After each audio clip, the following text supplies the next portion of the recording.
For real? Oh no.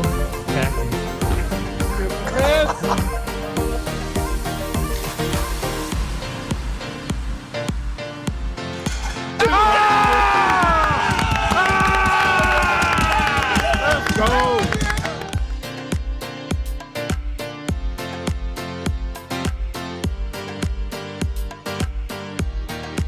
Boston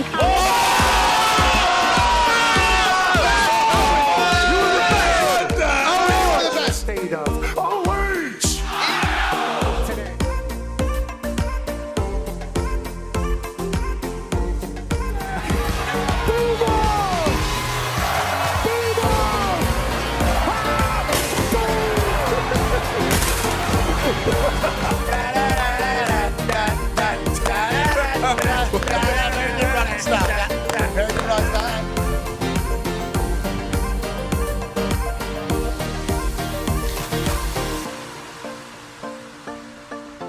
In Berkeley, California. You got it.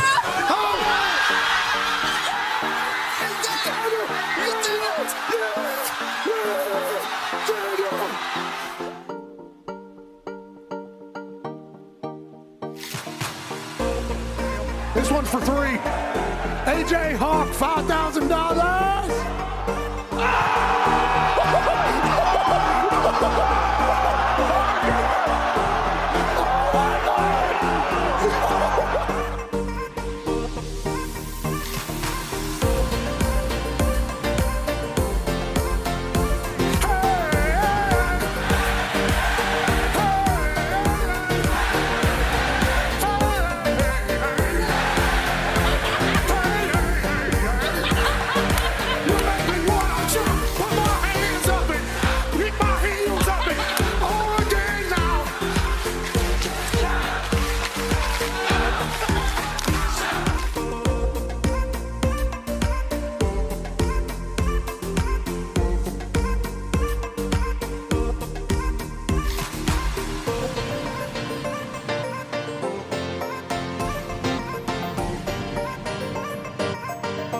USA, USA, USA.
For those that don't know, it was 1,205 days ago that we as a program placed our final promoted parlay on a sportsbook platform. Over 230,000 people joined us in our big game journey that evening. Historians say it was the largest group parlay bet in global sports gambling history. And at the end of the night, there we all sat, 43 yards short and wildly bombed out. It was all going exactly to plan. Travis had a tud in the first quarter. Jalen scored in the first two. He'd actually go on to throw for over 300 yards. 230,000 plus people waited on some Chiefs yards through the sky, and we're still waiting. Sometimes it feels like the gambling gods send you a message, and this one was heard loud and clear. We had to step away from the promoted team betting world. We had to sharpen our sharp. We had to pound the pavement. We had to wait until it was the perfect time. Well, Now is the time. Ladies and gentlemen, we have officially partnered with DraftKings. We'll be boosting odds and boosting profits and creating new ways to bet on the sports we all love. But that's not all. DraftKings is now available nationwide, and we'll be creating new custom markets to be traded exclusively on DraftKings. We hope if you're of age, you will join us no matter what state you're in. Responsibly, of course, because we're adults here in chasing the crown.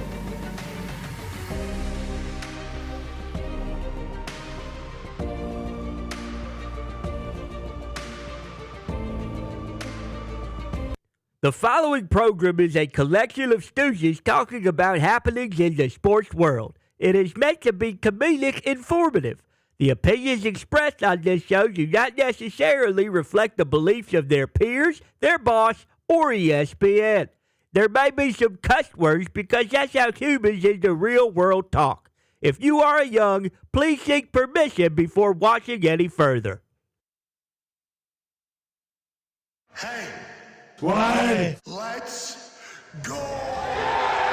This show stinks, and the fact that you listen, we are very, very thankful for. McAfee on the line with a gorgeous assist. The all-time leading tackler for the Green Bay Packers, You pink. Damn it! Be a friend, tell a friend something nice could change their life.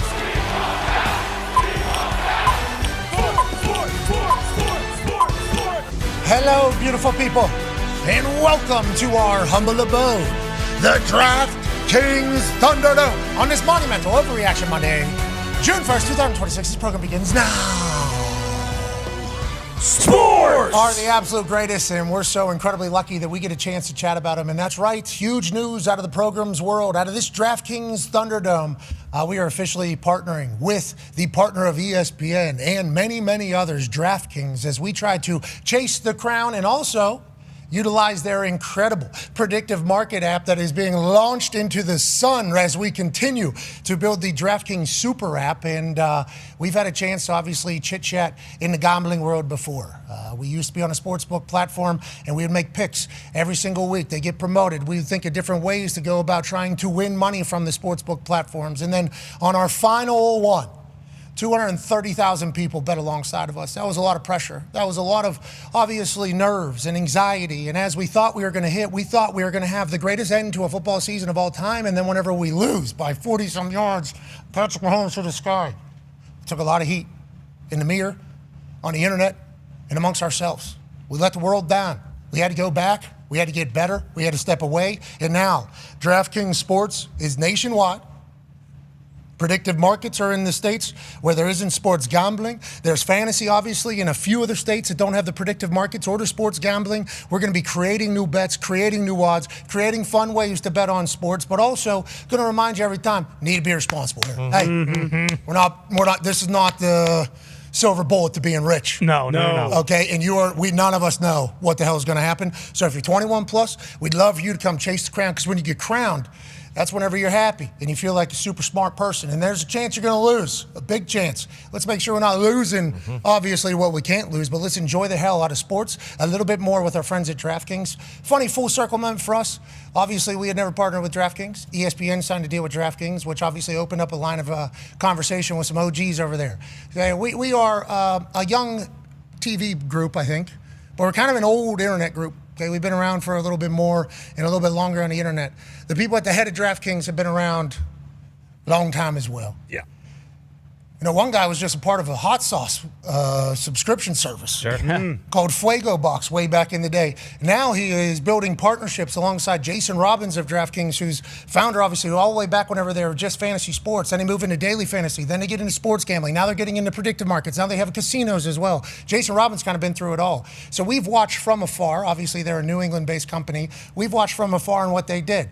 We've seen them steal a couple of our promos. Obviously, we looked and saw what they were doing as well. But we are honored to be working alongside the top at DraftKings. Everybody we've met there has been fantastic. And hopefully we'll be able to make sports a little bit more fun. And hopefully we'll be able to continue to contribute to a society thing that is taking place right now, which is smart gambling as opposed to stupid gambling. So if you're under 21, can't do it. If you're a professional athlete or a college athlete, Sure. can't do it. Just can't do it. But this is going to be a part of our lives, so let's embrace it, let's enjoy it, and let's make it the best it could possibly be. We're very thankful for DraftKings. Now, we'll continue to do what we do. The Talks Tables here at Boston Connor and at Ty Schmidt, another Boston group coming into our world here with DraftKings. Con man, I don't know how I feel about it, especially coming out of a weekend where it looked like everybody's super duper happy up there. Yeah. May Day Classic softball game. There, everybody's out. I think I saw Ann Michael hit a liner at the middle. Drake May hit it out. Vrabel came, was having a good time, got introduced, got clapped for. I mean, it feels like everything's up and up, and now we got more Boston in our lives. It's a fascinating time, Con. Yeah, it's fantastic. DraftKings, best of the best. And, of course, like you mentioned, they are a New England-based company. That's just where they innovate and basically create everything. But, yeah, great vibes out of New England this week. And this was up in Worcester. Of course, they weren't playing at Fenway Park, but still fantastic celebrity softball game. Raised $94,000. And, of course, A.J. Brown Day, baby. Come on. Yeah, it is A.J. Brown Day, potentially. We'll have Schefter joining us in about 4 or 5 minutes. It is June 1, so post-June 1 designations happen after 4 p.m. today. It saves the Philadelphia Eagles like $17 million against the dead cap. I think it's like $16 million something. They'll still have like $27 million in dead cap, but it wouldn't be 43, which would have happened if he was to be traded before today at 4 p.m. He'll be coming after 4 p.m. today. So it saves the Eagles money. And allegedly, you're not even allowed to discuss anything. Nope. Okay, we're changing it. You can't even discuss it. So maybe they're hammering the phones now. Maybe the offers are already ready. Ian Rappaport of NFL Network's senior insider fame and junior NFL insider at ESPN fame, he reported that what he was hearing is the Patriots weren't willing to give up a first-round pick for A.J. Brown. Then there was conversation that maybe the Rams were about to make a play for A.J. Brown. Now we're post-June 1. Now it's about to be 4 o'clock. Schefter was on Get Up this morning. He said within the next 24 hours, A.J. Brown's going to be a Patriot. We'll ask him if there's a chance he could be anywhere else. Woo! As Connor celebrates, good for them. Let's go to one half of the Hammer. Dahn. Cowboys AP Tone. Tone, listen, whenever it comes to Hammer, Dahn, you guys are giving out a lot of picks. Now we're back in the, hey, we're going to get it broadcasted and promoted out there. We know what can come with that. We can get our asses beat, okay? We can lose publicly. We can get shamed, ridiculed. But what we do know is we're going to be trying to take advantage of DraftKings every possible way. Yes. We're going to be looking into every line that we can take their money. Yep. We want to take their crown. That is the goal of this entire thing. We appreciate them giving us the opportunity to be able to create new ways to do things on DraftKings platform. And we appreciate the fact that we're going to be able to link up with so many people that have DraftKings deal that we've never been able to,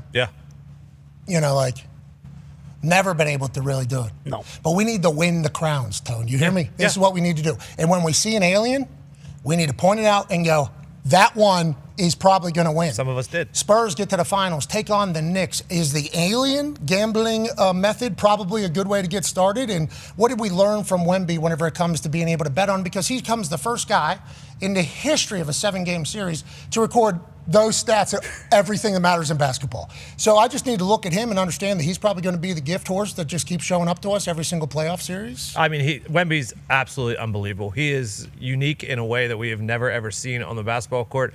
Taking down SGA and OKC, obviously they were dogs in that series, and they got it done. They are now favorites heading into the championship, the NBA championship, the finals, if you will. 4.5 in game one. Now I have a stat. Teams that are coming off of a game 7 win, going against teams that are coming off of a sweep, that would be the Knicks, are 3-14 straight up. So what does that mean? That means the Spurs in this situation, teams in this situation have gone 3-14 straight up against the Knicks in this situation. So that's something to watch for game one. Maybe wait till game one to take the Spurs, because that minus 200 that they are for the series, if they do lose game one, will come down. We'll be in nice, manageable, maybe minus 125 situation when you come to game two.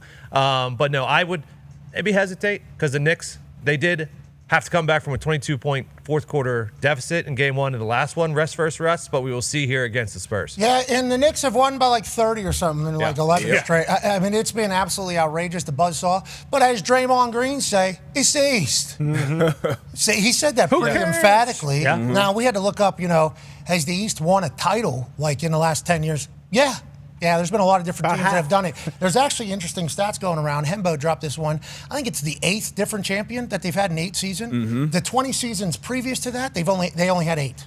So now you would say, obviously, the parity of the league and being able to build up different teams, and obviously the finals being different the last 3 years, definitely all 6 teams changing is great for the league. Your thoughts on this finals as we have massive New York City and New Jersey in surrounding area taking on San Antonio in Texas, and I think a lot of new fans, okay, especially with how he was getting treated in that last series. Okay, he was getting beat up. I think Wemby, big-time babyface. I think Wemby, big-time babyface. Yep. I think a lot of United States of America, they should obviously know about him, but he's still relatively new to maybe a lot of folks. They're going to watch this guy and fall in love with him. And then New York, people already have a natural hatred for like the big city, if you don't live there. I think it's setting up for good storylines, great ball, and maybe some historic basketball and hoops that we might be a part of one of those nights, Steve. Yeah, I think it's going to be great. You're talking about the NBA having those different champions. Like, that's what every league, major league is saying, that they're chasing the parity and kind of making it even. And, Adam Silver's made some huge changes with the draft going forward as well. And I love it because you go into the playoffs and you really don't know who's going to come out on either side. But, yeah, the Knicks have been absolutely dominant. Everybody, has kind of been rooting for them and saying, hey, this is the year, this is the year. So to finally see them get back, and not only get back and get out of the East, like Draymond said, yeah, it's the East, but they've been dominant. Tone talked about having to come back from the Cavs, that being down 22 points. Once that happened, I think everybody kind of felt like, okay, I don't know if the Cavs are even going to get a win, and they didn't. So they've taken care of business. And then on the other side, the Spurs, they had to battle. You had to beat the obviously defending champs with SGA. SGA gave it his best shot at the end.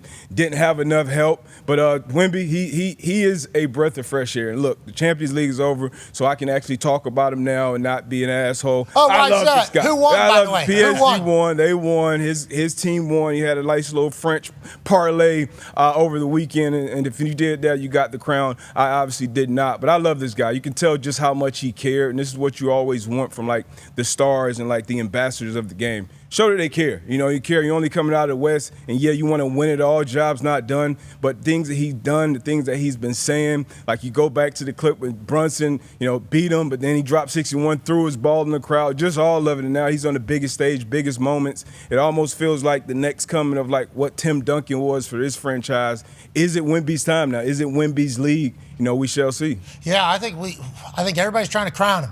I think everybody's trying to crown him. Then Oklahoma City forces a Game 7 or whatever, and everybody goes, wait, should we crown this guy? They just lost by 27 points in the Western Conference Finals. Then he bounces back. Then his mentality is what it is. If he's able to remain healthy, which they say he's been preparing for his entire life. Mom's 6'4", I think dad's 6'7". Yeah. I think they knew he was on his way, so they've been taking care of that type of stuff because usually the big man can't hold up. They're trying to take care of that. The pinky on Mitchell Robinson, I think he's going to be okay. He better play. Hopefully. A lot of people mad about that. That's Wednesday night. Tomorrow night, the NHL Stanley Cup Finals. As the Vegas Golden Knights represent the West, taking on the Caniacs in Carolina. Ty, your Golden Knights are back in Lordo's dance. I know you've been dancing in your punch just thinking about Torts' lifestyle, but these Caniacs are no joke, brother. No, absolutely not, which was evidenced by the fact that the Golden Knights swept the Colorado Avalanche, who won the President's Trophy. Everyone thought they were the best team in the league. The Golden Knights are still underdogs.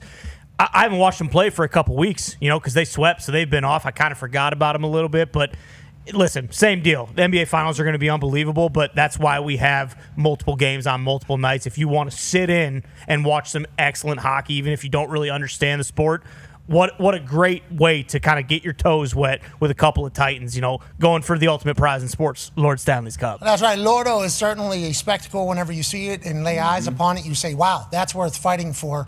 Good luck to both of them. I can't help but notice quickly before we move to some insider information, that's a brand new hat. Yeah, it is. Is that thing popping? Everything okay over there? Well, over here? Easy. First I just wanna know. First and foremost, yes. I believe it's either like silk or something like that. And Satin, maybe. Yeah, silk or satin. And then, yes, the fever part is bedazzled. This is the official draft cap of the Indiana Fever. And, yes, everything is fine in Orange. That's not what I'm saying. Yeah, that's not what I'm saying. You know what's not fine? Coach White needs to fucking pipe down. What? Ease up. Okay, we got the franchise. All right, so guess what? If she wants to come over to the bench and pout and scream and not play defense, she can.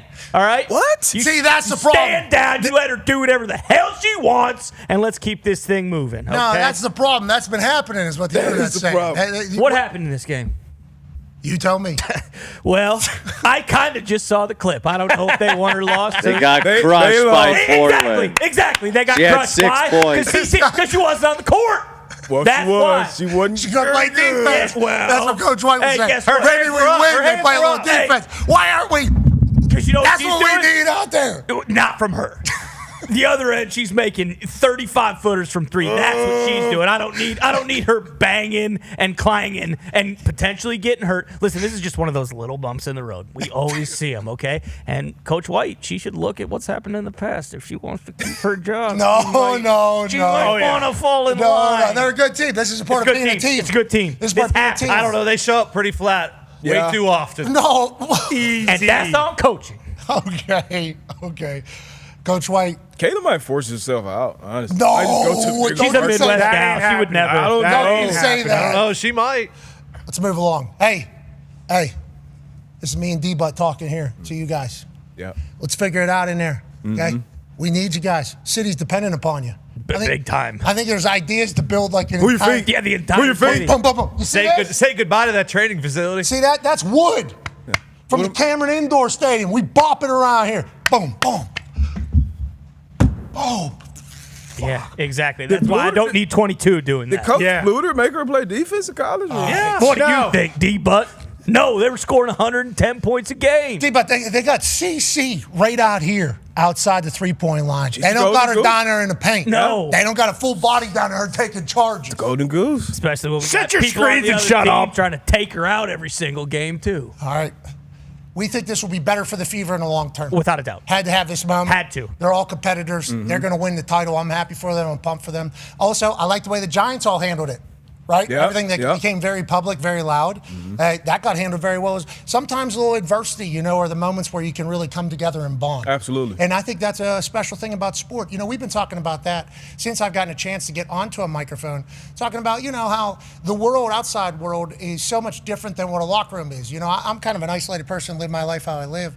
And like in a locker room, and I'm not the only person that's ever said this, so I don't want to sound like I wrote this thing, but in a locker room, you have so many different people from so many different places. And if you just travel around the United States of America, we got like 30 different countries in the United States of America. So many different backgrounds, so many different, views on life, so many different events that have taken place that kind of shape how people think.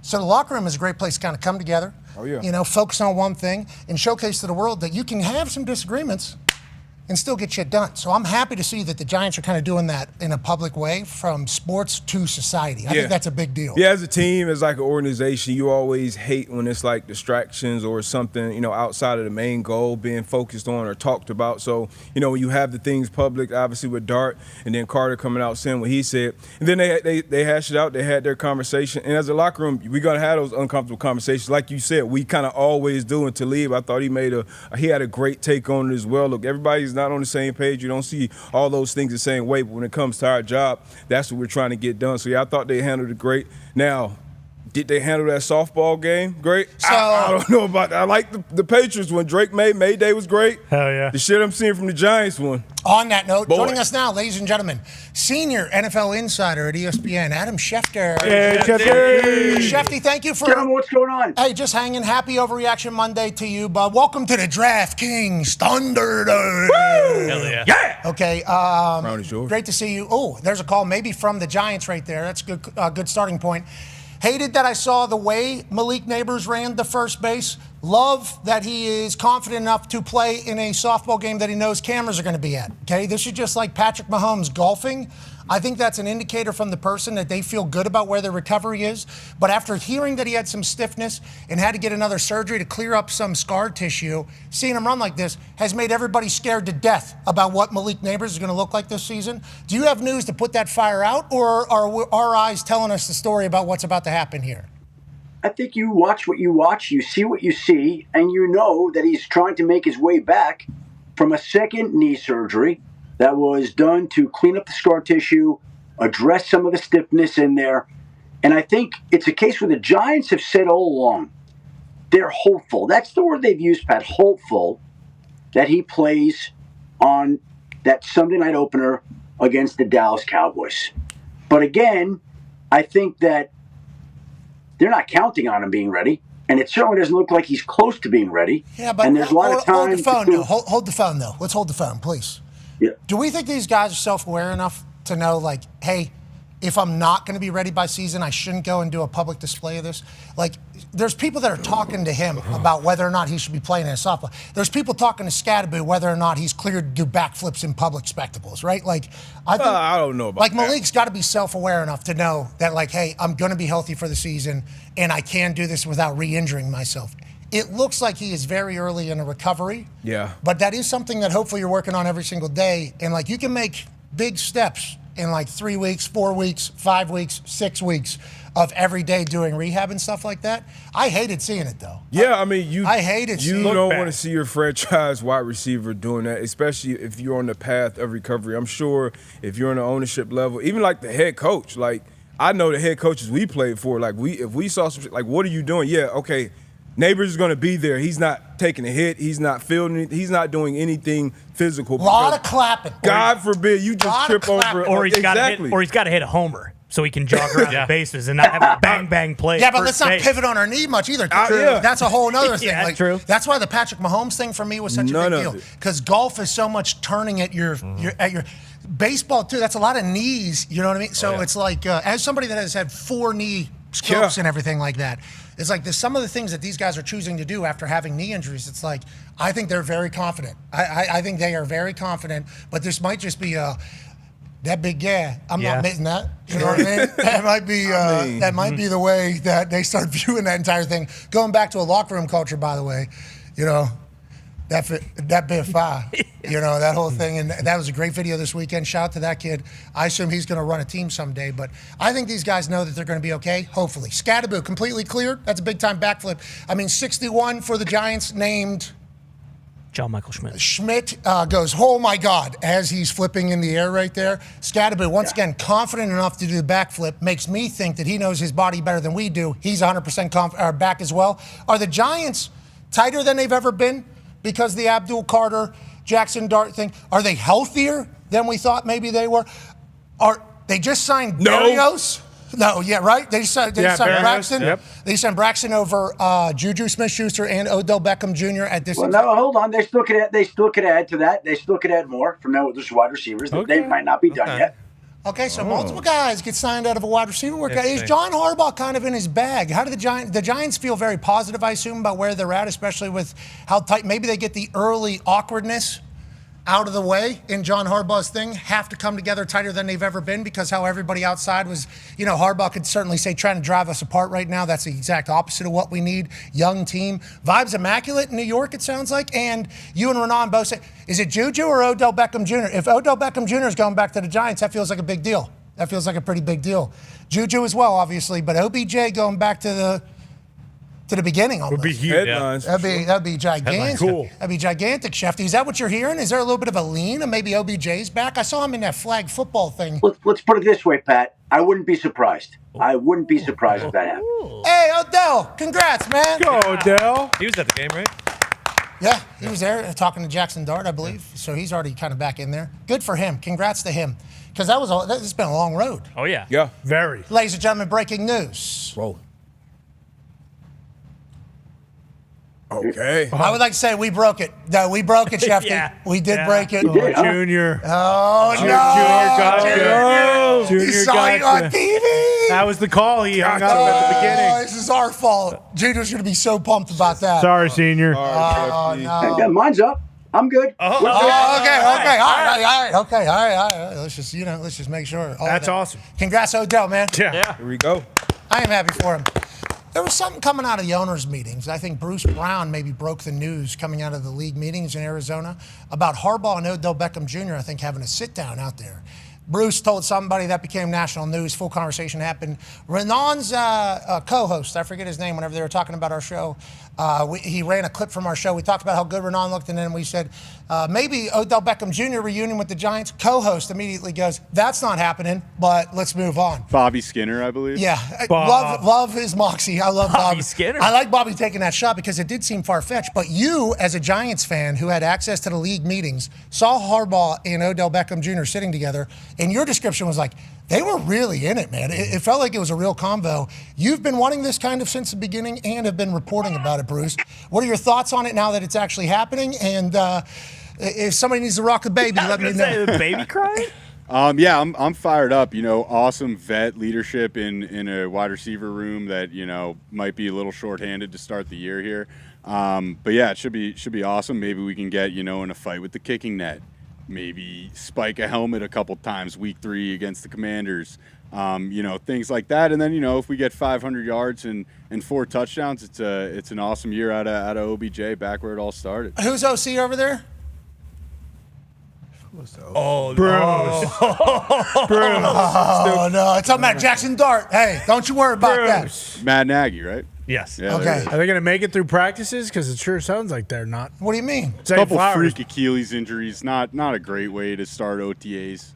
But I won't call it John Harbaugh's fault if that's what we're insinuating. No, there's a conversation from months ago where Zay Flowers talked about Harbaugh's practice being real. And I don't, obviously anytime injuries happen, everything's going to get talked about, but the Achilles is a scary one. And obviously we hope nobody for the rest of the time has it. Let's move to some other news stories, shall we? The big one of the day, it almost was the title of the day. Go ahead, Con Man. Yeah, Schefter, your haircut looks fantastic for A.J. Brown Day. What is your tweet looking like that's saved in your drafts right now with the A.J. Brown jersey swap to Boston, New England, if you will? What is that looking like? Is it going to be a first round, a second round? Is it going to be a player? Are they going to trade a wide receiver? When should I expect your notification to come through my phone for A.J. Brown being traded to New England today? I think that's probably a later in the day story. The two sides, as of this weekend, had not connected at all in recent weeks. And so it was a situation where they have to come in today, discuss the deal, finalize terms. As we've said all along, I always thought that deal would include a first-round pick in 2028. We'll see if that's what they settle in on later today. The trade could not be processed until after 4 o'clock today, so I think that's probably a rough time of when this might be coming down later on. But, yeah, it's still tracking to happen, and I think in the next 24 hours we'll get A.J. Brown in that jersey you're looking at right there. No other teams? Because wasn't it said that maybe the Rams were interested this past offseason in A.J. Brown? And, I know Stephon Diggs is still out there. Is it considered Stephon Diggs going to get signed as soon as the A.J. Brown stuff gets finalized? Like, kind of how do those two tie together? And are there any other teams that could potentially come in and, maybe offer something better than the Patriots could? I don't see that happening. Anything is always possible, but I think this is essentially a one-team race right now. I think it is going to be New England. I think that the two sides have to finalize this trade, and I expect that will happen and that he'll be a New England Patriot back with Mike Vrabel, who he thrived under in Tennessee. Obviously, he's going to want to go play for Vrabel again. Vrabel's going to want A.J. Brown again, and I think both sides will get their wish at some point here in the next 24 hours. We remember that draft night whenever A.J. Brown got traded, and Vrabes just pushes the chair away from the table, stands up, turns around, a lot of this, comes back, and then the Titans Vrabel era just kind of slowly went down this way. Yep. How's it going? I don't trust anybody. I don't like anybody. I'm going to the Patriots Hall of Fame. What am I going to say? This place is so much better than other places. Hold on to it for as long as you fucking can up here. Life is terrible at other places. He gets back into the building. They all get mad at him. Boom, you're fired. See you later. Then he goes to Cleveland Browns for a year. They had him in the building. Mm-hmm. Yeah. Then he somehow becomes the New England Patriots head coach. Yeah. And they go to the Super Bowl. Then that offseason, a lot will happen. Yeah, charity softball. Mayday. Boston Children's We're not Softball. talking about Mayday. We're talking, Mayday. Mayday. No, Shit's going down. Mayday. It was. That's just everybody outside the building. Inside the building, it was great. But it sounds like that all seemingly love, mistake. We all, let's move. People screw up. And they're going to win maybe football games again up there. Seems to always work out. Now, let's talk about a place where it never seems to work out. Go ahead, Tone. Shefty, we have Myles Garrett trade smoke again. Mary Kay Cabot has tweeted that the trade winds are circulating again around Myles Garrett. First, we had his note and request to be traded. He did not. He got a new contract. And then they revised that contract, or reworked that contract, I should say, and people said, oh, that's a lot more tradable. And then nothing happened. And now we are again on June 1st, and the trade winds are kicking up again for Myles Garrett. Have you heard the same exact thing as before? The Browns are saying that's definitely not happening, or anything new on around there? Well, again, I would go back to what happened when we initially reported that his contract was reworked. I had a couple teams call me, and they're like, they're going to trade him eventually. That was the opinion of some teams. The Browns all along have been adamant that they're not trading him. Mm-hmm. So other teams have said at some point in time they expect him to be traded, and the Browns have said we're not trading him. And that's kind of where we're at right now. Very interesting. Yeah, it's very interesting, obviously, because he's coming off a record-breaking year, obviously in his prime. He's getting paid a lot of money, but a lot of pass rushers are getting paid a lot of money now because of the deal that he was able to work with the Cleveland Browns. Shout out to the Browns doing that all the time at every position, seemingly. Let's move away from there. Let's go to a couple teams that have big days today. Go ahead, D-Bud. Yeah, talking about guys getting paid a lot of money. Dak Prescott, Joe Burrow, both of their teams, Bengals and Cowboys, they start OTAs today. Any news coming out of either one of those buildings? Well, I would say that with the Cowboys, I'd be surprised if George Pickens were in attendance there today. I know he signed his franchise tender, but it's a voluntary OTA. He still does not have his long-term deal. I haven't heard whether he is or isn't there, but I would be very surprised if he were there. Again, he wants that deal. He wants a deal somewhere, whether it's Dallas or if they're willing to trade him. Nothing's happened. So I would think that as long as things are voluntary, he's not going to volunteer to be there. He's just not going to do those things unless he gets the contract he wants, and that'll be a recurring issue, I would think, throughout the offseason here. When there's a mandatory minicamp, he's contractually obligated to be there and would have to be there. Voluntary OTAs does not have to be there and would think that he's not going to be there. The Bengals, obviously, a lot of emphasis on their defense during the offseason. They really look like on paper they've improved that unit. If Joe Burrow is back, if he's healthy, if he's playing the way that he normally does, this team I would put up against just about anybody in the AFC. They are a Super Bowl sleeper in my mind. The schedule set up favorably. Dexter Lawrence should make a world of difference on this team with plays like that. The pressure he gets up the middle on quarterbacks, that's what he does. And so I think Cincinnati's primed for a big year. Good for them. If Burrow can stay healthy. Good for them. A lot of drama, obviously, around them. And then now it feels like we like their team more than ever. And T and Jamar are going to go crazy. Okay, Joe's going to go crazy. Yeah, okay. Who's blocking for him? Who they add in the O-line? Don't worry about that. It's every year. It's every year with this team. They're primed for a big year. They got good defense, though, even though they let go of the guy. They got one guy. That's a lie. That's a lie. They got one guy. They brought Dexter Lawrence in. He's a good player. Great player. What about this thing? What about this thing? Hey, sick. All over Cincinnati. You know what team he was on last year? Big Dex Daddy. You know where Dex was playing last year? Cincinnati. What? You know where Dex was playing last year? Yeah, they weren't good. Yeah, that defense was 4 games. He's fighting back from a gruesome elbow injury. What about the year before? Okay. Oh, so he gets hurt too. No, well, last season is an anomaly. You go back a couple years, he's the guy. Everybody forgets about those times. He's going out to Cincinnati. One man, he's starting with the man in the mirror. He can really make a change. Every year, and I'm happy he's every freaking year. Big Dex Daddy in Cincinnati. You, you don't think that's going to go crazy? Yeah, right. I'm a believer in Joey B, in the crew over there, until we see him inevitably fail again. And if they do, we got to remember only one team wins the Super Bowl every year. Now, will that team be the Minnesota Vikings? Last week, Ty Schmidt said, and I quote, "The football gods will never let the Minnesota Vikings win a Super Bowl in my lifetime." Ty has a question for you, Schefter. Yeah, and I can answer that. That really wasn't that hot of a take because they haven't won a Super Bowl ever. So before my lifetime as well. So that that's nothing. So you kind of crazy. left off. Yeah, a little bit. And no, they're not going to win a Super Bowl this year. But Shefty, just curious, they did hire Nolan Teasley, who was the assistant GM of the Seahawks. What is the what can you tell us about this guy? And also, how involved was KOC in this decision? Very involved, was in on everything, met all the candidates, big voice. Obviously, he's going to be working closely with Nolan Teasley. Nolan Teasley had a great reputation in Seattle. I think he was one of those unsung heroes that was involved in everything that team did that helped them win the Super Bowl title this year. The Seahawks valued him, wanted to keep him. They lose him. They do get back 2 third-round draft picks now. So we'll see how that works out over time. He goes to Minnesota to become the general manager there.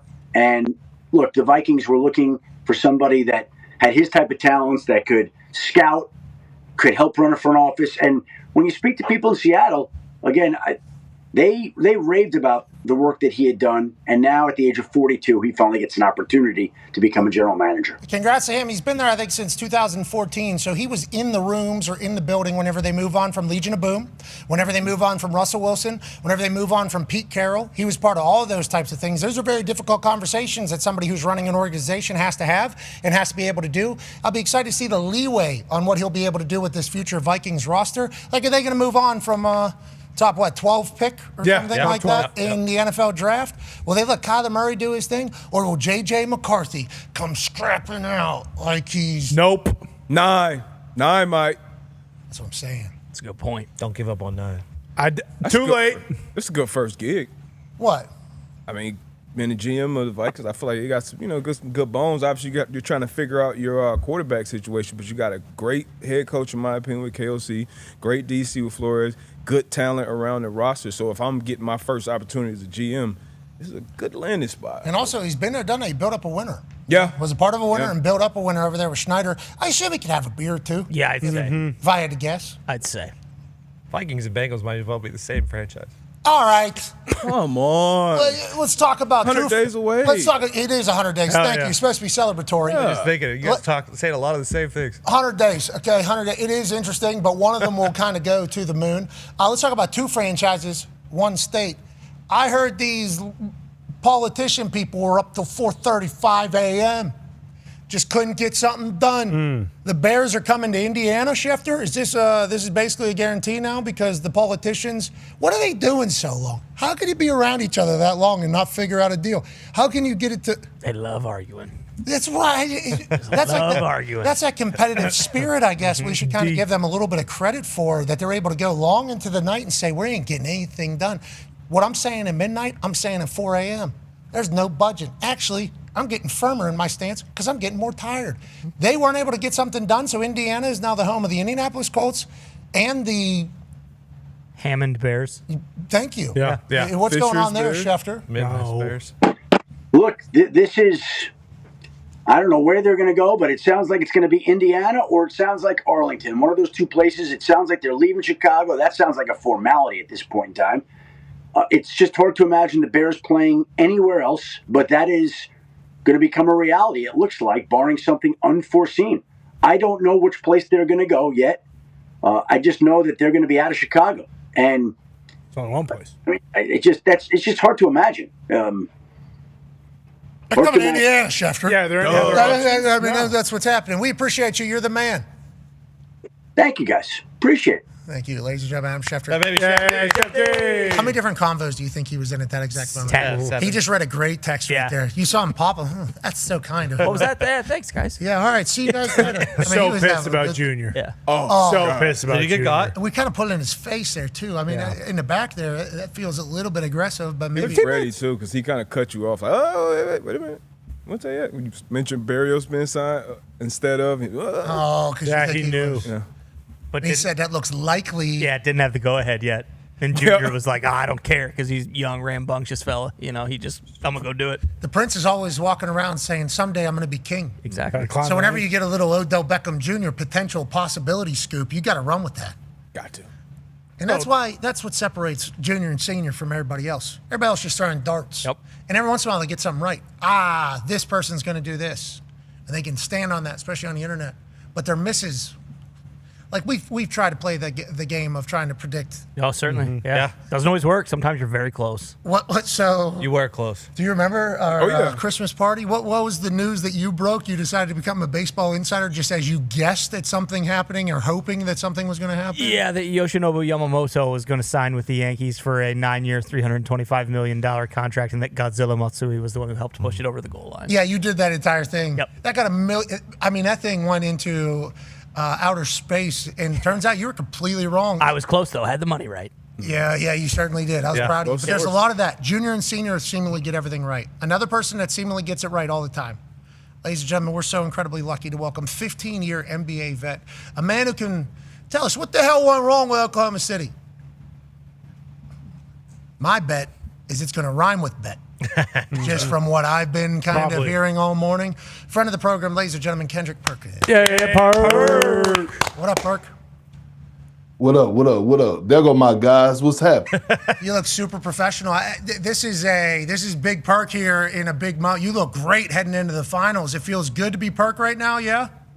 Yeah, it did. You know what I mean? But this just the top half. You know what I mean? In the home studio, you got to realize it's shorts and slippers on right now. So this is the top half. I'm glad I don't get the full body shot on here. You know what I mean, Pat? Yeah, and we are as well, for sure. And we'll speak for everybody we'll speak for everybody watching. Business on top, party on the bottom. Let's talk about the business on top of the game right now.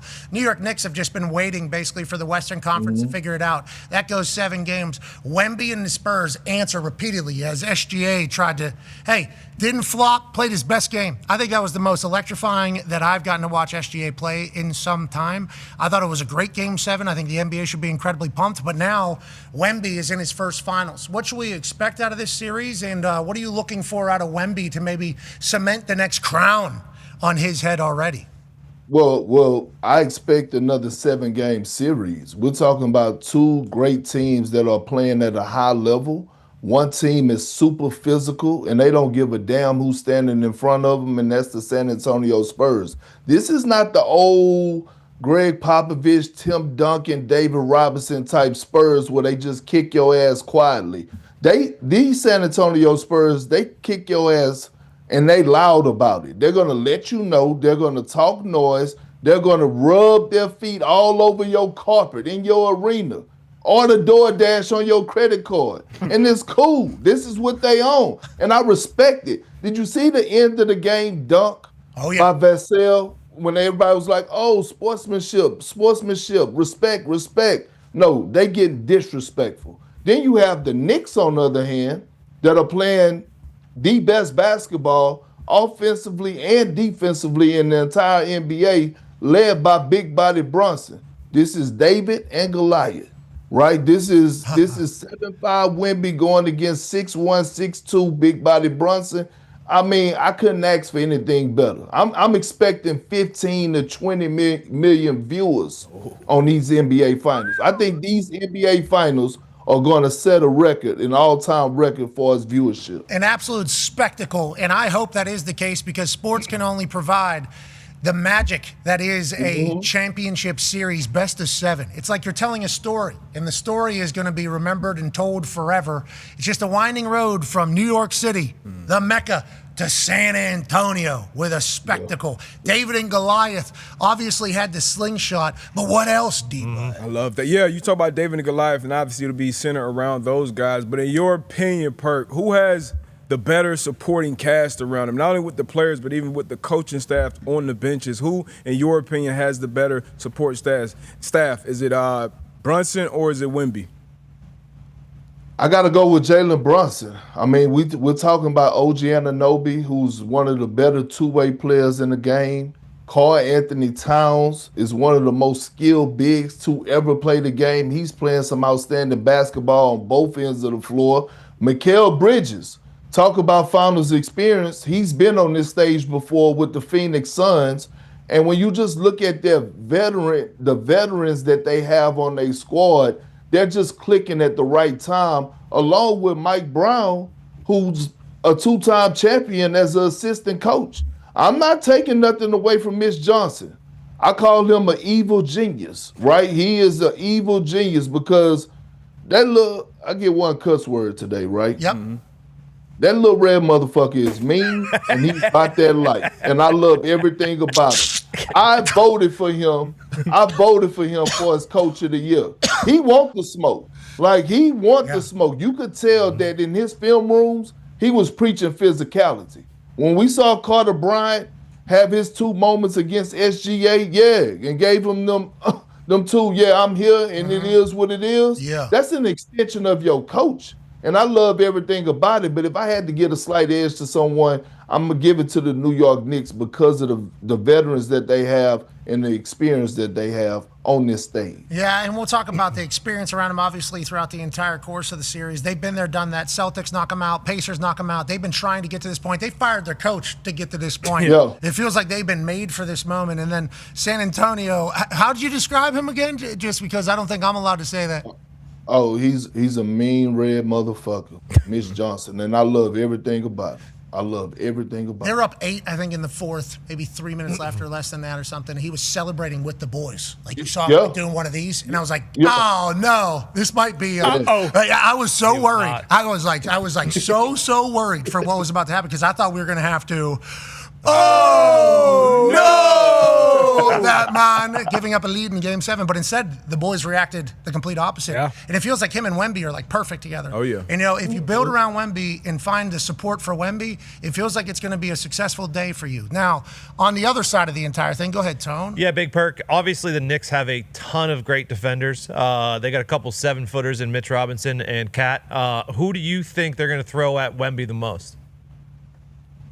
I think they got to get it done collectively. Number one, I'm still trying to figure out what the hell happened with Big Mitchell Robinson. Mike Brown basically said it wasn't nothing. He didn't break his pinky at practice. What was he doing outside the line?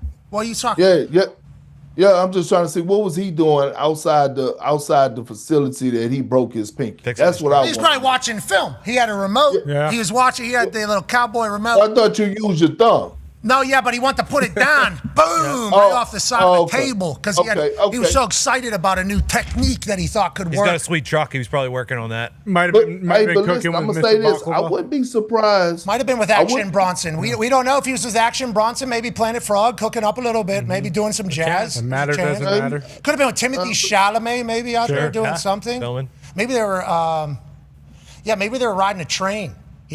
Could have been. And he went to grab the post because it was a jerky. Boom, bang, busts his shit. Starts bleeding. Timothy Chalamet, blood down his face.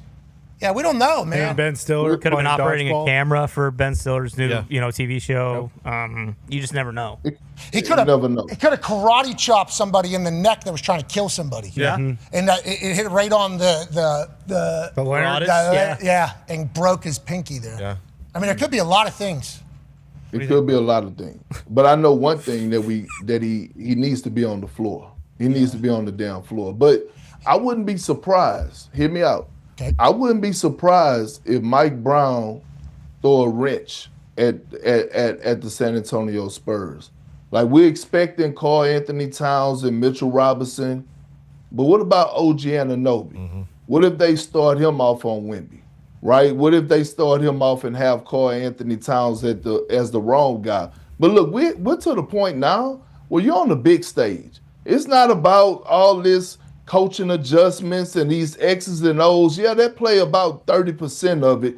But in the finals, it's about who won it the most. Right? Like, are you going to man up? Mano y mano. Do you want that smoke? Right, Karl Anthony Towns, yes, you've been playing great, but now you have Wemby in front of you. Can you play without picking up fouls? You have been doing an outstanding job all postseason long without picking up dumbass fouls. Can you continue to build on that? Mitchell Robinson, is you going to come in and are you going to be a star in your role like you've been doing? Lob dunks, rebounding, protecting the basket. I believe right now he's one of the best in the postseason. As far as opponent's field goal percentage, as far as him protecting the basket at 38%, he got to be that. Wemby is Wemby. He's going to make tough shots, but keep him out of your damn paint. Okay, you mentioned OG as your first person, and maybe Coach Brown throws a wrench at him. There's a stats hitting the internet here, Caitlin Cooper. Since Wemby was drafted, there are 20 players who defended him for at least 100 half-court matchups. The player who has tallied the fewest player points per 100 matchups against his primary assignment is OG Anunoby. I didn't see this. I didn't see it. Hey, Perk didn't see it. My eyes been watching the game, though. Big analytics. Predicting Perk. My eyes been watching the game, though. Speaking of watching the game, we obviously have to talk about a dynasty potentially being disrupted or completed completely. Go ahead, Ty Schmidt. Yeah, Big Perk. Seeing as how the Thunder have a bunch of guys that they're going to have to make a lot of decisions, and they're trying to get under, whether it's the first apron, second apron, all that mumbo jumbo. They have another lottery pick somehow. How different do you expect this Thunder team to look next year? And do you think this kind of version of this dynasty, if you will, is over? I believe it should be over. I believe when going into the offseason, the Oklahoma City Thunder are eye candy. They have a lot of attractive pieces that a lot of teams want, whether that's draft capital or two-way players. They have a lot of guys on their bench Aaron Wiggins, Cason Wallace. You know, all of these guys are starters on any other team. It's hard to come across two-way players. Now they have Sam Presti have some big decisions to make. Obviously, you have Luke Dort. He's on he got a team option. Isaiah Hartenstein team option. And then the biggest decision for Sam Presti is, what are you gonna do with Chet Holmgren after he folded like clean sheets in these conference finals? Okay. What are you gonna do about him? See, people think that I'm being harsh on Chet. And I'm just tripping and I'm overreacting when I'm telling them that that the Oklahoma City Thunder needs to trade him. But I'm watching the game. And I'm watching a guy play with no passion, no heart, and he was scared. I'm watching it as if I was watching a boxing match, and I'm saying, okay, game one, they came out, they jabbed you. Okay, game two, you got jabbed again. Now when you get hit with the uppercut and you get hit with overhand rights and body shots, at some point, are you going to swing back? Are you going to swing back? At what point are you going to put your hands up and say, you know what, I'm going to protect myself. If I'm going to get my ass kicked, I'm going to get my ass kicked with me swinging. At no point throughout the course of this playoffs did Chet swing. I was over the fact after game two that he wasn't going to try to guard Wemby. Okay, kudos to Isaiah Hartenstein and Jalen Williams. But then when the Spurs started disrespecting him by putting smaller guards on him offensively, and he couldn't take advantage of that. And then defensively, it wasn't just Wemby every now and then that was either putting him on the post or taking him to the basket when he did guard him. It was the smaller guards that was tomato chesting him and putting him in the basket. Mm-hmm. And I'm saying to myself, I'm like, damn, Chet, you're a first-time All-Star. You're third-team All-NBA. And you go out on your home court and you have 2 field goal attempts. 2. You have 2 field goal attempts and 0 in the second half.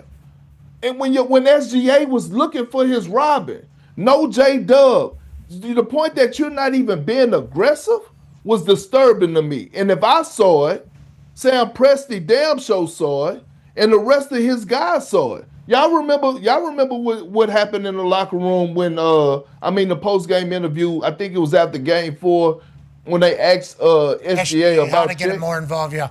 He was speechless. Because he feel the same way I feel. Not to that extent, but he like, damn, dog, you gonna come to play or you gonna just continue to let them punk you? Yeah, so I saw some, and obviously you're a 15-year NBA vet and love the game and live the game, obviously. I saw some Ben Simmons situations where he was wide open, you know, there was a chance to go for it, and instead just didn't want to. Mm-hmm. And I think it ultimately comes from a lack of confidence, obviously, and not in doing so, not wanting to let everybody down. But we all watch you now, and you're making $41.5 million next year. This better be a moment where, you know, like Chet learns from this and has to figure it out because Wemby's not going anywhere. No. There's not a moment where you learn from it because he didn't show the heart. This, like, if he would have had the heart again. You said we learned from it. Yes, we all learned from it. We need. Yeah, we learned, and we saw something. No, he can change. Hey, he can kibbles in bits. Breakfast, lunch, and dinner all the way through. He can find it. This is a moment. He'll be good again in the regular season, but come playoffs, I'm not trusting that. Chet, you hear this? Thank you, Chet. You hear all this? Chet hears all this. I hope. I hope he does too. Chet, listen. Me too. He ain't heard none of this. No, he's hanging out with that this big guy probably right now. All right, this big guy. That big tough. Uh-huh. Yeah, I was. Oh, man. All right. Got a fight. Chet, it did. I got uncomfortable. 0 attempts in the second half. But did you see he had some wide open ones? That's crazy. Bro, and then when he drove, he fell down in front of Wemby. He made it even worse. That's crazy. We're talking about attempts in a game 7. He had so much room. I think he could have done like one of those Steve Nash trick shots and made it in. Even he's over 7. He always has room. He can pull up at any point in time. He can pull up a jumper, and outside of Wemby can affect anybody else on the court at any point. All right, I'm gonna get one off. I mean, to not even shoot. If you go 1 for 15, it's just like, all right, you can learn from that, get better, make shots. to go 1 for 2 and not attempt it in the second half. What did you lose by? 6, 8 points? He did have 2 rebounds. Just give me 10. It was good rebound. He did have 2 2 good rebounds, 2 blocks as well. So he filled up the He's not getting stat paid sheet. to just be a Chet. rebounder. Okay. Hey, Chet, good luck out there. Come on, Chet. Look. Come on, Chet. Nah. This is his last thoughts going into the offseason. I think there's a chance he works on, finding the dog mentality. Are we sure that Wemby wasn't born in the U.S. and Chet wasn't born in France? Oh. All right, everybody. Let's all relax. Jeez Louise. All right, hey, we appreciate that. It's a good question. Perk just said it's a good question. That's rude. Chet, good luck out there. Wemby, thank you for allowing us to be a part of this. And you, Perk, can't wait for the big announcement that you, us, and many others are going to make here over the next 24 hours. You're the man, Perk. Pat. I can't wait either. I appreciate y'all. Look at that. Didn't give it away either. In After his shorts, something? in his house. Yeah, he doesn't have shorts on. Didn't give it up. We Commando. appreciate that, ladies and gentlemen. There is a chance. Cheeks right now on Yeah. chair. Yeah. Ladies and Cheeks gentlemen, on chair. Kendrick Perk. Yeah,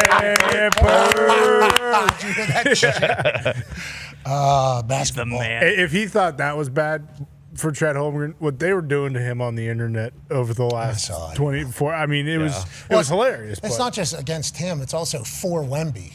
Yes. So, he has to live in him getting killed and the person who, he took a national world title from when he was 17 is just getting put in the... Good memes. And they're in the same... They're going to be... Oh, yeah. Not going anywhere. SGA had a Chet's going to have to find that, dude. He might be heading to Minnesota. Get me out of the Western Conference. Get me out of here. What? Yeah. Is that what you think? Maybe still in the West. Oh, yeah, you're right. That makes no sense. You're right. I think you're saying he needs to he's get going the far east as he can. Yeah, he might go to Boston at Go this play case, but D. after No. That's what he needs. Right. Replacement. And I mean, realistically, they might trade him to Milwaukee with a couple first-round picks for Giannis.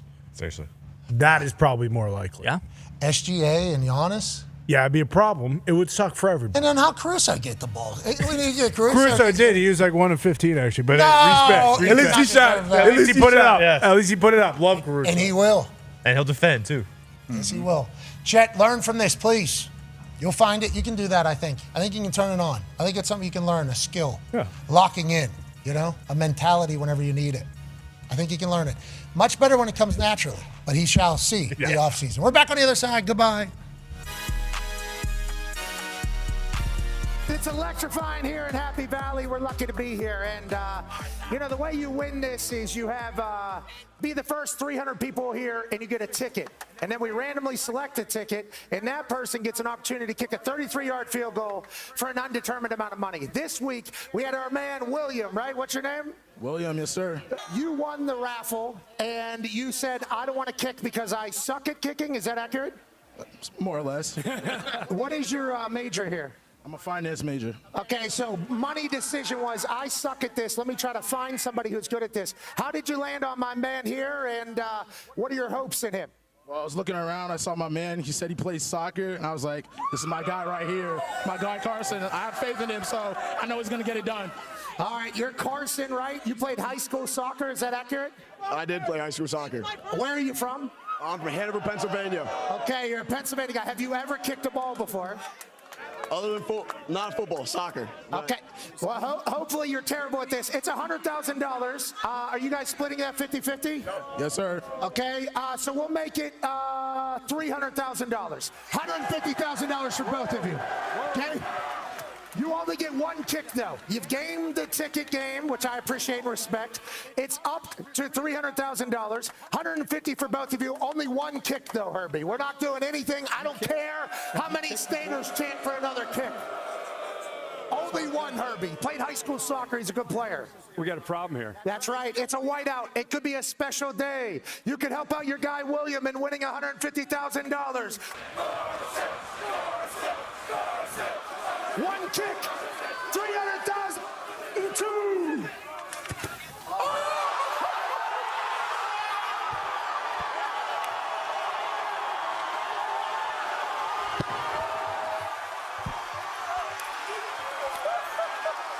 You got them.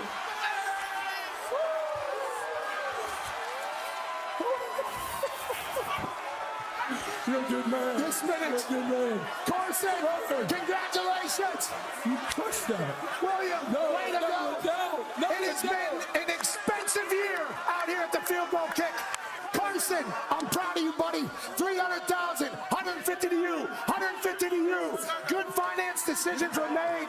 And the first top 6 whiteout has a magical vibe and an expensive one. Roar! Roar! Roar! Thank you. Goodbye. Thank you. I think that might, maybe they should have turned that around and said thank you to Pat.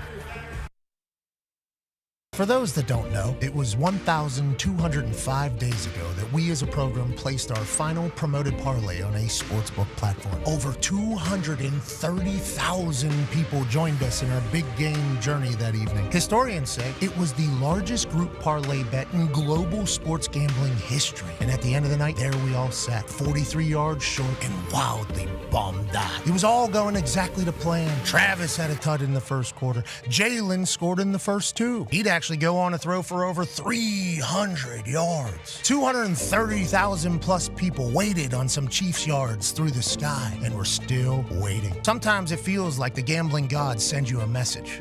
And this one was heard loud and clear. We had to step away from the promoted team betting world. We had to sharpen our sharp. We had to pound the pavement. We had to wait until it was the perfect time.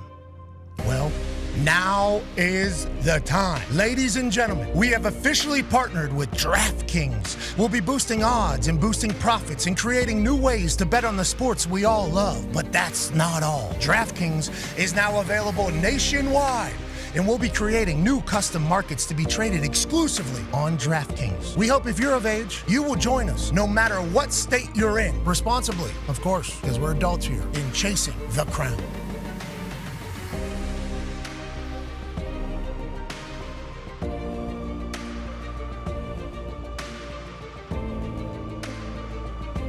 The following program is a collection of stooges talking about happenings in the sports world. It is meant to be comedic informative.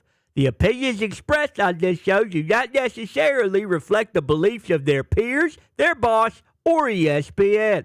There may be some cuss words because that's how humans in the real world talk. If you are young, please seek permission before watching any further. Hey. What? Let's go.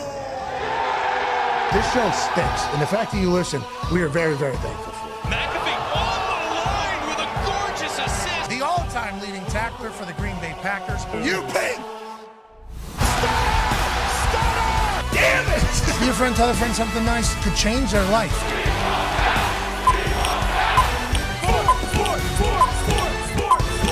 Hello, beautiful people. And welcome back to our humble abode, the DraftKings Thunderdome.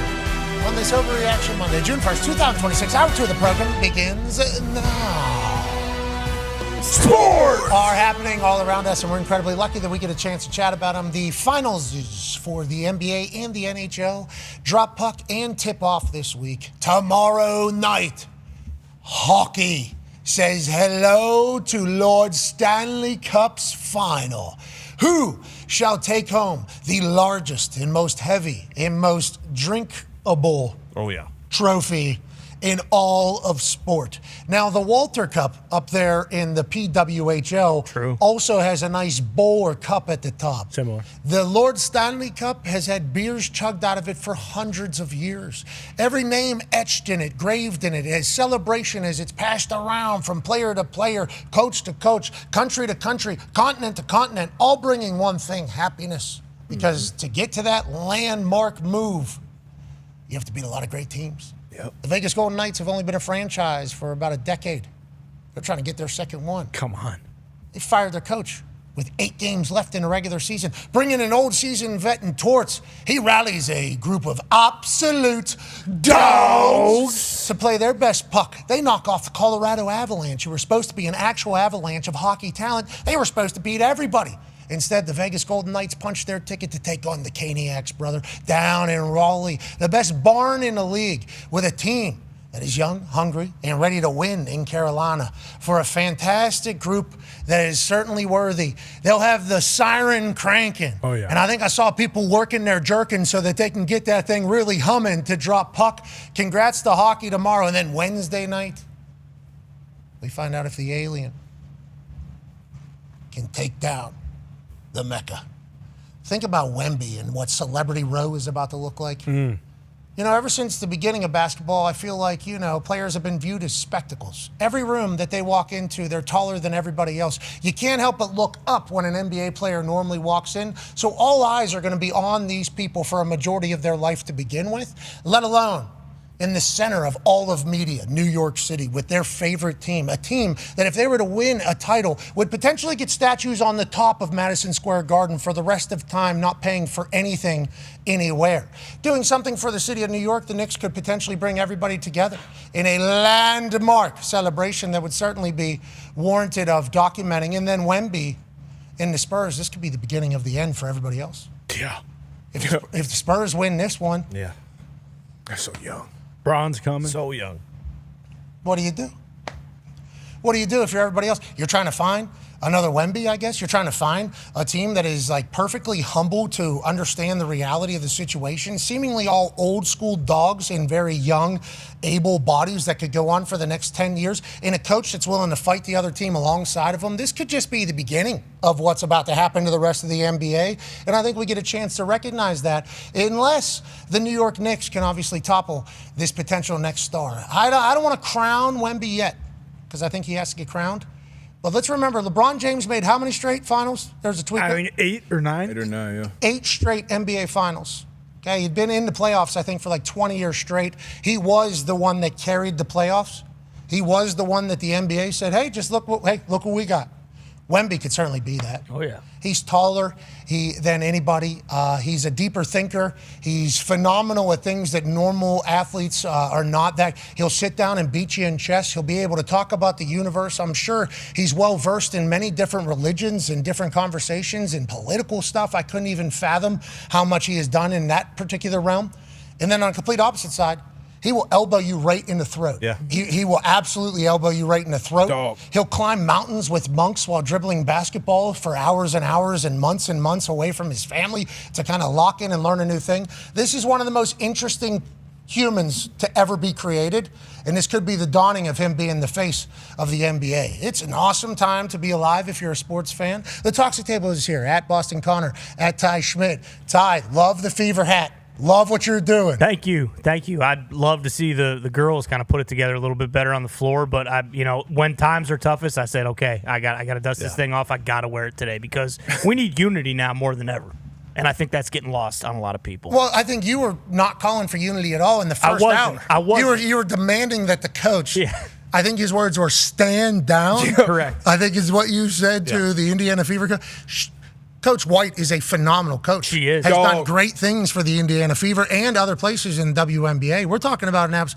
And, I think she's just trying to do some coaching, and I think this is just competitive juices kind of flaring. And obviously we've seen things like this in the past. Yeah, if she was a tennis player, she'd be breaking her racket. Sure. Yeah, she would be breaking her racket. If she was a baseball player, I think we'd see her potentially, some of this. Yep. The amount of these that she would do if she was a baseball player. I think I think that is the type of athlete she is. I'll tell you, everybody wants to tear the Fever apart right now. They do. They're saying that this is going to be the driving force. That maybe this city that has gone a lot of investment into this Fever team and what they have. Because of Caitlin Clark and how thankful they are. It does feel like times maybe not the best. I appreciate you wearing the hat to get them back in good graces. Thank you. Just a little bump in the road. We mentioned it. Yeah, and I came out hot just because I felt like everyone's attacking my Fever, and I didn't know what to do, what to say. Obviously, we need Coach White to stand down respectfully in some aspects. But yeah, I'm not above the hard coaching. Because guess what? Okay. CC can handle it. She can take it. She knows she needs it. You can't be showing up your coach like that on the bench. You just can't be doing it. We didn't hear you say that in the first hour. Did you hear that? Depends on who was right. I like this day, okay. Unless you've already put 30 in, or unless you're absolutely out there just tearing it up. Then in that case, Coach White, respectfully, sit down, shut up. I'm going to go out there and I'm going to keep doing what I'm doing. Respectfully. Yeah, respectfully, of course. It's just a little blip in the road. I just don't want to see another season slip through the cracks for my beloved Fever. Are you a biased fan, you think? I see Iowa right in front of you. And Maybe. But isn't every fan biased? Mm-hmm. Well, right now we need good WNBA conversation. I'm worried that we can't have it because you're just coming from a place of bias. You're saying two different stories. First hour was a little bit different than that. There was no accountability for CC in that first hour. Maybe he's coming around. I mean, he kind of stood down a little bit, which I like. He was a little more objective. Obviously, he came in hot. He was more biased, and then obviously you thought about it. That's all he talked about during the break. Thank you. Fever, his beloved Fever, has been saying. We've been seeing him wear his hat all season long behind the scenes. Yeah, we got him front row tickets to every game. Yeah, and I wish I could go. I have a newborn, obviously, so I can't. But so my seat in my house, my Fever seat is right in front of the TV. I never stray from it. But he got a custom red and blue Lazy Boy. Has his exact same material on it. Really nice. Bedazzled. It's got the Fever. I'll take a picture of it when I get home. You have to sweat in that silk. Oh, God, it's hot. It's hot. Yeah, I didn't think about the W season being during the summer and having to sit in that thing, when I'm just absolutely cooking in there. But hey, guess what? That's what you do for the love of the game. One half of the Hammer, Dahn. Cowboys, AP Tony's here. Huge day, obviously, as we announce our partnership with DraftKings. Can't wait for that. Exclusive markets, I think people are wondering what that could be. Just know we got an announcement within the next 24 hours. Wait until you hear what these exclusive markets are going to be. Sweet. I think it's going to be a good time. Oh, yeah. Obviously, predictive markets are a thing now in our society, in our world, where you would trade on whether or not something will happen or your thoughts on something taking place. It's obviously been something around the internet for a while. Now it's coming into the more mainstream. Now it's getting a chance to get more commercialized. Now it's getting a chance to really enjoy the thought of what friends have been doing for a long time in certain places. I understand not everywhere in the country just had a gambling mindset about stuff, but I'll tell you what, I'm not throwing something into a creek without maybe something being on the line for a long, long time. I haven't lived in a world without Italians around me, a lot of them, so I think this has just been something that I have kind of understood takes place. Now with gambling kind of taking over the entire market, there's obviously been a lot of different situations that have come from it, and we're in a transition era as something becomes very nationwide and mainstream. But I think we are incredibly lucky to be a part of the transition part.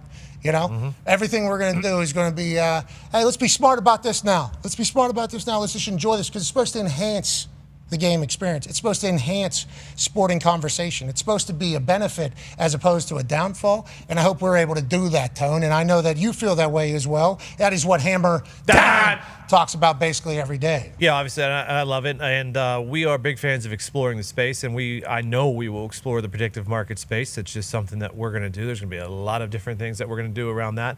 And now that DraftKings has the super app, which has everything in one place, it's going to make it very, very easy. Yeah, we should have fun. And this is not going to be the conversations we're going to have every day because of this. No, this is just us kind of explaining what's going on. And then once DraftKings just officially becomes partner of the show, we're going to have a blast. And we're very appreciative of all the opportunities that they are providing. There used to be a time where there was people taking bets on things. Yeah, you can say it. That we were doing on the internet. Okay, there was different things that were happening. For instance, I went bowling live streamed, and there was somebody taking bets on this thing, and then I'd shoot NBA threes, and then I go into skee ball at Chuck E. Cheese as we would live stream it, and it was just a series of challenges. Obviously that can't be something that can become a thing, but we can have that type of mentality on how we can get it to officially be a market, which obviously there has to be fairness, there has to be accountability. We've thought of a lot of ideas that these little markets are going to be incredible, and we're thankful for those opportunities. We're thankful for DraftKings, and we're excited to get moving forward. Joining us now, ladies and gentlemen, is a college football national champion, Super Bowl champion, Ryder Cup winner, ladies and gentlemen, AJ Hawk. Hawker, how you doing, pal?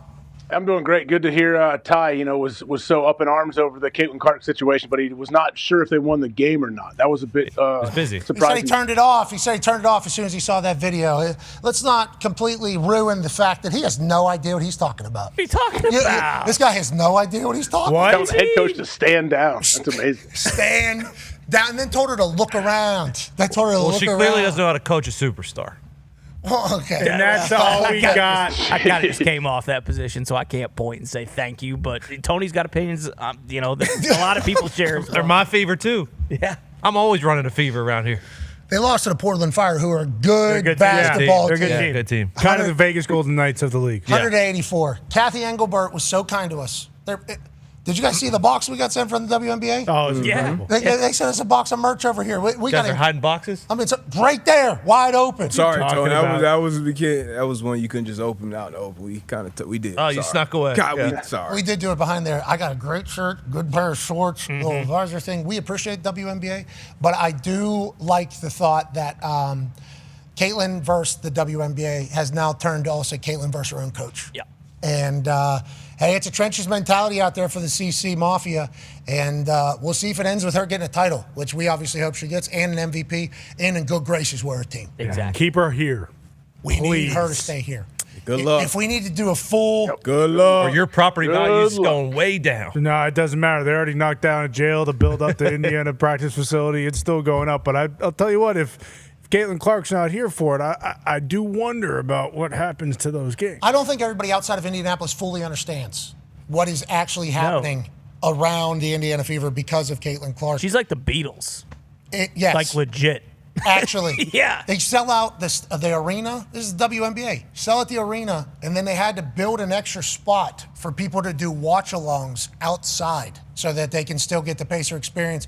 And then afterwards, or the Fever experience, sorry. And the Pacers only use it in the playoffs. Caitlin's using it every single game. I mean, they're building buildings around because of her. Graham Marshall. Yeah, damn near everybody's biggest sellout for the WNBA is when Caitlin Clark was in town. So what we're saying is when you see that video and everybody wants to say like, hey, Caitlin needs to get it together, we agree. Like that's not how we would certainly design a WNBA superstar to be. But like this is kind of who Caitlin is. And Caitlin is very, very effective business-wise for the Fever. And she's also, whenever she started making buckets, I mean, she's good. But I also like that Coach White feels like she's got a coach her. Me too. Because Coach White's like, hey, this is also my reputation. I might get fired out of here, but at least they'll know that I coached. Because this is like Bill Belichick saying I coach Tom Brady the same way I coach everybody else. Not every coach is like that. So I think Coach White is also standing on business. Yeah, Torts. Yeah. She's standing on business, I think, for who she is. And then Caitlin, I think that's just who she is. Like I think Caitlin is going to be very pissed off. I think that's a part of her kind of the reason why she is who she is. But it is wild that is the storyline coming out, and I appreciate you trying to put it to bed. Yeah, thank you. Someone's got to, I mean, everyone else wants to just rain on the parade. I simply will not let that happen. Let's not rain on any parades. Let's actually bring some good vibes, shall we? Okay. Ponch has got Team USA about to win the whole damn thing. Look out. Yeah, we had a scrimmage international friendly down in Charlotte where the balls weren't bouncing, but the goals were scoring. Team USA beats Senegal. Senegal, actually good team. Yeah. Okay, actually a good team from my understanding. Top 15 team in the world. Christian Pulisic has an apple, and then he has a goal! First goal since 1999 for Christian Pulisic is what they were saying. But the captain, obviously, the old captain of Team USA, feeling great. Coach Ponch is on the sideline dialing it up. He has a full computer. He's drawing up plays during the hydration break. I mean, the boys are rolling. Now, there was a rumor that he had signed to coach a team in Italy before the World Cup even started. So then we're like, well, damn. So this is his he's aloha, hello, and goodbye. One World Cup, and then he's gone. What is this all about? And then Gumpy says, well, hold the phone. Who knows? This guy fucks around and wins a World Cup for Team USA. That's a good point. We're just going to let this guy walk out of Team USA? I don't know if that's necessarily in the best interests of soccer as a whole, but also the way Ponch has been talking since the beginning is like, USA is a place that creates greatness. We need to live up to the standard. We need some people that want to play for America. That is all we want. And it feels like Ponch has got dogs on the team. We just beat Senegal. Pulisic is scoring. Doesn't have to be captain. They got the big, tall, blonde kid doing that. Yeah, Tim Ream. Huh? Hold on. Are we? I'm starting to believe. Huh? No. What? How many times have we won the World Cup? Let's enjoy this win, guys. Like 10? Let's go one day. We beat Senegal Number 14 team in the world, D-Butch. Let's enjoy it. Believe. Let's not put the cart before the horse. Then why are you raining on the parade? That's it. Unfortunately, he asked me a question. I can't sit here and lie. He's got to stand on his business. Is it because it's just a preseason game and they don't matter at all? It's a friendly. We won. And look, you played it. You want to win preseason games. You want to win in practice. Hell yeah. If you're a competitor, you want to win everything. So let's just be where our feet are. Let's not get ahead of. All right, we're undefeated against Senegal. We're going to the final. Yeah. Okay. Hey, we're winning. I don't know what you're dying about. Two schools of thought. We'll see you there, Spain. You're screwed. Yeah. Boom. Everybody should be worried, I think, especially with how we're playing and with how strong the MLS is. Hell yeah. Their ratings were up 195,000%. Whoa. That's a lot. That was not the right number. Jeez. It was a Close, huge number, though. It was like 190%. It was massive. Soccer's. Holy hell! Ladies and gentlemen, Adam Schefter is reporting. Myles Garrett has been traded to the Los Angeles Rams. Wow. Not just smoke. What? Holy. Oh, my gosh. Jared Verse. Wow. Just a couple years into his career, as he was an emerging superstar for the Los Angeles Rams, he will go to the Cleveland Browns. Alongside a 2027 first-round pick and other draft pick compensation still being negotiated to the Browns. Los Angeles Rams, Les and McVay are not scared to make plays. I mean, this has been something that they've been a part of. They traded, obviously, for Matthew Stafford. They get him in here. They brought in Odell Beckham Jr. They bring in Devontae Adams. They're not scared to bring in stars and try to go ahead and win something and sell the appeal of Los Angeles. Verse was a young stud for that Los Angeles Rams team, and now they bring in the man who has the most sacks ever recorded in one NFL season. I love the move for the Rams. Obviously, the Browns have had to say publicly a couple of different times, we're not trading them. Mm-hmm. Now they have traded them, and it's June 1st, 2026. I assume this will be deemed a post-June 1 designation. Yeah, because that's when they reworked his contract, this was the day that it would, similar to A.J. Brown's situation, where this would be where they can do it and not destroy their cap and everything. So all the reporting around the redo of the deal was accurate.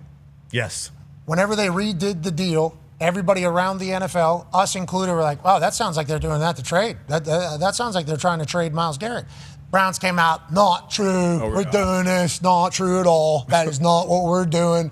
And then here we are, June 1, bang. We thought A.J. Brown would be the first one that we hear. Instead, Myles Garrett gone. D-Butt, your thoughts about the Rams? I mean, I'm gobsmacked. I'm gobsmacked. This is unbelievable. Now we have the reigning MVP and the reigning Defensive Player of the Year on the same team. So obviously they want to win. They want to win again. You got Stafford. You drafted your future with Ty Simpson. But, I mean, for them to make this move at this point, on both sides, for Andrew Berry to trade him away, after what you did with Deshaun Watson, and that's still limited. This is an unbelievable move. Obviously, it's the Rams coming into the season. I don't know where they are in the DraftKings market as far as being favorites for the Super Bowl, but I would assume coming into the day, they were top 3 or 4.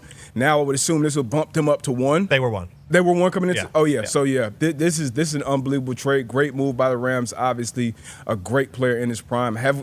I know we've never seen this. A player of this caliber at this point in his career. Was Reggie a trade or White? Free agent. Going to Los Angeles, too, like that whole storyline in of itself. Like Myles Garrett, all-time leader in sacks in a season, heads over to Los Angeles. Matthew Stafford, who has like 4 different records, heads to Los Angeles. Yeah. It is like kind of storybook how this is all going to go. Do you immediately start shitting your pants if you're in the NFC for the Los Angeles Rams for this year? But what does this mean for the future, I wonder what Snead's saying? I mean, but in history would tell us that it doesn't even matter, because when they went all in a few years ago and won the Super Bowl, and we thought like, okay, then they're going to have to pay the piper at some point. No. We are here now where they would have been in the years where they paid the piper. I believe the Super Bowl is at SoFi this year too, which is where they won their first Super Bowl. So it's almost as if they're starting this trend. Hey, every year that we have the Super Bowl in LA, guess what? We're going to win it. Yeah, we're going to be there. Sorry, Chargers, you are not the team of LA. We are, and that is going to be how it is forever. And granted, they now have Myles Garrett, who's going to be the stalwart of their team for the next 8 years. Also, let's not forget they went and got Trent McDuffie and made him the highest paid corner in the league too. Yep. So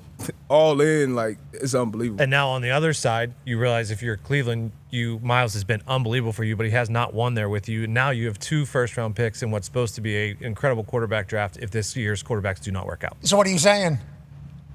I think both sides won. Okay, but you're saying that the Browns quarterbacks currently aren't going to work out? No, that inevitably you think this was a good trade for the Browns. Wow, good for you saying that. Joining us now, ladies and gentlemen, senior NFL insider for ESPN, Adam Schefter. What up, Schefter? Hey, big news break, Schefter. You knew it. Hey, way to go, Schefter. Good work, senior. Hey, senior had to get back in there. Let the boys know. Hey, this is how you do it at the top of the food chain. Okay, so tell me about Myles Garrett, going to Los Angeles. Whenever they redid his deal, however long ago that was, we all reacted the same way. That seems like they are trying to make it more tradable. They said no. Now we have it. Have teams known that Myles Garrett was tradable as soon as that deal was kind of redid? And how do we get here with the Rams, Shefty?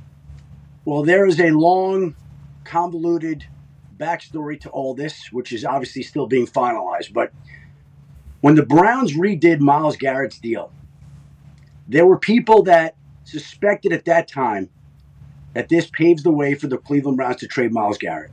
And I truly believe, I know, that when the Browns redid that deal, the idea was to reconfigure the way and time in which they paid option bonus payments. Now, most fans don't care about when option bonus payments are paid, but the way it was set up in Myles Garrett's deal was the 15th day of the new league year in mid-March. They pushed it back to a week before the start of the regular season. Once they did that, it created more flexibility to trade him. And so that was a big deal to a lot of teams. In fact, I had a couple of teams call me and say they're going to trade him. They're going to trade him eventually. The Browns were adamant all along. Like I told you an hour ago, we're not trading him. We're not trading him. But the Rams began pursuing Myles Garrett. They kept pursuing Myles Garrett. They didn't stop pursuing Myles Garrett until they were eventually willing to include Jared Verse in the trade. Once Jared Verse got included in the trade, the Browns were interested. Okay, we get a player now for the short term, and we get draft pick compensation, including a first-round draft pick in 27. That we can live with. And Myles Garrett's going to fly to L.A. tomorrow night. The Rams are doing what they do. If you remember, the year before, or the year that the Super Bowl was being played in SoFi, they traded for Matthew Stafford that year. And now, in the year that the Super Bowl is back at SoFi, they're trading for Myles Garrett. Yeah. How happy is Myles Garrett? His girlfriend's from Torrance, California. I can only imagine what he's feeling. Jared Verse from Dayton, Ohio, born in Dayton, Ohio. We'll see. You know what? He's got a lot of leverage when he becomes contract eligible. Versus pumped. The heart breaks versus pumped. Let's talk. Andrew Berry obviously had to get the deal to a place where he could sleep at night for giving up Myles Garrett. 30 years old right now. So we still got at least 4 or 5 more years. Are they going to have to renegotiate his deal in LA? How do you see that working out when he gets there? I think it's going to be addressed. The deal's going to stay pretty much intact. They're going to adjust it, I believe. I expect that they'll adjust it. It's not going to be some huge raise or new deal. That's not going to happen, Pat. All right, we appreciate you, ladies and gentlemen. That's Adam Schefter. AJ, he's 30. We still got years ahead for Myles Garrett out there in Los Angeles. I love this move for the Rams. Now, granted, people are going to say draft capital and Jared Verse and player comp and everything like that. Andrew Berry is going to be judged off of all that type of stuff in the future. But for me, I enjoy when a team says, I think if we have this piece, we win a Super Bowl. What are your thoughts on Myles Garrett being that piece for the Rams? Yeah, I mean, he definitely can be that piece. Myles Garrett hasn't shown any signs of slowing down either. That's the thing. A lot of times when older vets, and you can't call them older at 30, but they have shown like signs of possibly slowing down a little bit. I don't see that coming from Myles Garrett. I haven't seen anything on tape that would show me that. So I think it's a gigantic trade for the Rams. I mean, you're right. Myles Garrett's got to be juiced. I hope Jared Verse is excited. Dayton, Ohio kid like myself. I hope he's pumped to go to the Browns. I think he's going to bring a lot of juice. I think he's going to help that team, and they might surprise some people this year. But yeah, what a blockbuster trade. And this is one of those that could honestly work out for both teams. It really could. It's unbelievable. Rams line goes from plus 800 to plus 650. Wow. Oh, holy that's a huge shit. move. 150 points for a pass rusher. When they're already that short. Like Yeah, if it was like plus 3,000 to plus 2,850 is one thing, but when it's 800 to 650, that's even bigger. Well, think about the D-line. That's Myles Garrett football, baby. Yeah. Think about how good the D-line was with Jared Verse. Like, that was the conversation last year. Hey, you need all those guys up there. You need the ones. They still have Fisk from Florida State, who they took in the first round. Young, I believe, is still there. Like, we talked about that as that's a big, big thing. And Jared Verse, as great as he is, like, Myles Garrett is still the best in the NFL. So you kind of swap those two out. I mean, that is unfair. If I'm in the NFC West or the NFC, I am bummed out. It's unbelievable. And no disrespect to Jared Verse, like, at all. Great, great young player. Has started damn near every game since he stepped into the league. Has been impactful. But for him to be the needle mover or the guy that gets this deal actually done, that's still shocking me. I would expect him and maybe still 2 or 3 first-round picks when you're talking about. Because Myles Garrett can be in the conversation when he's done of being one of the greatest defensive players of all time. I know he didn't win, but when you look at his numbers and his like sack numbers and pressure and all this shit, like he will be in that all-time conversation. So yes, Jared Verse is a very good young player. It shocks me, like what Shefty said, like yeah, they redid the deal, but once Jared Verse got to the conversation, that really changed things. That's shocking to me. Yeah, they get a couple ones, or they have a couple ones now for the next upcoming draft, and there's some other draft compensation they said still being figured out. So maybe there will be another one or a two, maybe that gets tossed in there that we can, because they always have all the value stuff on everything. How do you value a guy who needs a championship? Like that's what Myles Garrett needs, and he knows that. He typed up that thing. It's not about getting to Canton. It's about winning championships or something. At one point, whenever there was like a leverage negotiation happening with the Browns, so he understands he'll be judged off the championships in which he has won whenever he's done. Now he has all the accolades. Can he go get a ring? Feels like the Rams might be the place to do it. Congrats to players' perspective. Congrats to Myles Garrett, man. Jesus. This is exactly what Matthew Stafford needed. Cleveland to L.A. This is the exact situation that Matthew Stafford was in. Had all the accolades. Had everything, just knew he was going to be judged by the championships. That's all anybody held over his head, even though he had like the most passing yards in a season, the most passing yards over 2 seasons, the most passing yards over 3 seasons. He played with a broken neck, a broken shoulder, broken ribs. He was considered a guy by all football people, but until he won championships, nobody take him serious. So he gets traded to the Rams, wins the Super Bowl, and everybody's like, he's got better teeth, but also he's definitely certified first ballot Hall of Famer now. Myles Garrett's in the same exact situation. All the accolades, all the sacks, all the this, most in 5 years, most in 4 years, most in 1 year, most in this, just doesn't have a championship. Feels very similar. And he has an impact on a game that I don't think I've seen live in some time. He took over a game against the Indianapolis Colts. Fucking guy blocked a kick. He got like 13. I don't know what it was. He took over the whole game. The stadium was chanting his name. In our stadium, they were chanting. The guy was everywhere. Sack, fumble, touchdown. Right in front of us. Yeah, and then he blocked. I mean, it was, holy shit, this thing. And now he's with the Rams. Congrats to all parties. All right, let's pivot away from that. Let's go to Stanley Cup Finals. Ladies and gentlemen, a man that was supposed to be joining us a long time ago, but a lot of news, huge news breaks, representing the NHL 18-year vet, fresh off a great golf trip, lad, from what I heard, where he played like ass. Ladies and gentlemen, Eric Johnson. Yeah, Horno. Horno, what's going on, pal? Oh, not much. Just, not a great golf game on Friday here in Cherry Hills. Couple chunks. Couple tight rotator cuffs. I need that shot of Toradol for my round on Wednesday, that's for sure. Listen, with who you were golfing with, I think you should try to play well, because he will be certainly trying to win as well. So maybe we get the Toradol ready for every single time you golf with the Sheriff. And also, let's start working on some rotation stuff. I've been influenced. Have you guys been getting your algo been flooding you with daily movement people? Oh, yeah. Sure. Yep. A lot of this shit, huh? We need to start doing this shit. Oh, yeah. Oh, really? Yeah. Bouncing, like jumping up and down, kind of bouncing, all that. Yeah, let's open up the fucking thing. Yeah. Okay. Right away. The chakras. Do this one here, too, for the shoulders. I think you do this for 15 seconds, 5 different rotations, and then somebody will come in. They're on all fours, and they're doing Taibo, basically. And how's that work? They said you do 20 minutes of this a day, you'll fucking feel better. It's like, I hope so. Movement is medicine. Yeah. Yeah. I mean, I'm going to add this one. Yeah. Oh, the Conor McGregor. It doesn't help. It doesn't help. I've tried every witchcraft potion in the book. Doesn't help. Let me tell you. Good to know. Peak spine rotation, everything doesn't work. I'm done. Thank you, Horno. All right, Horno. Thank you. Now we don't have to try. I'm going to keep trying. Horno, let's talk about the Stanley Cup Finals. Obviously, you've been a champion before. You've drank from Lordo's cup at the very top. Golden Knights feel like they are a wagon. Hurricanes obviously have one of the greatest runs in the history of the Stanley Cup playoffs. What should we be expecting here tomorrow as puck drops for the Stanley Cup Finals, Horno? All right, so this might not be the sexiest TV matchup, right? I think, people think when you hear Vegas, Carolina, you might think like it's not a made-for-TV series. Sorry if I cut out there. Must not have paid the Wi-Fi. Jeez, Horno. Perfect timing there on that. Horno. Yeah, horse chewing his wires. Could be. Could potentially have a horse that's kind of going a little rough shot, I believe. Sure. Would be the word. Yeah, that works. Hey, Horno, we'll catch you tomorrow, Horno. Yeah.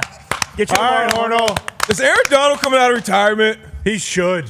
I'll tell you what. Man. Good idea. Come back. Can't stop thinking about that. I can't believe that happened. That is insane. So allegedly, Real we're about to have a damper. lot more information potentially from a friend of the program that might be plugged in on the conversation.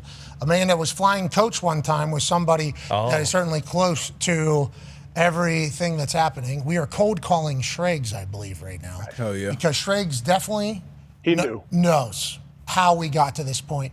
And he'll say something as if it's so casual. Well, we all knew like 3 months ago that the Rams were certainly offering a 1, but they were he'll say something like that and we'll be like, Schrags, we didn't know that. That would have been a cool piece of information to know. That's the type of shit that these insiders, conversationalists kind of just pick up naturally, and then they don't know what's public or not yet.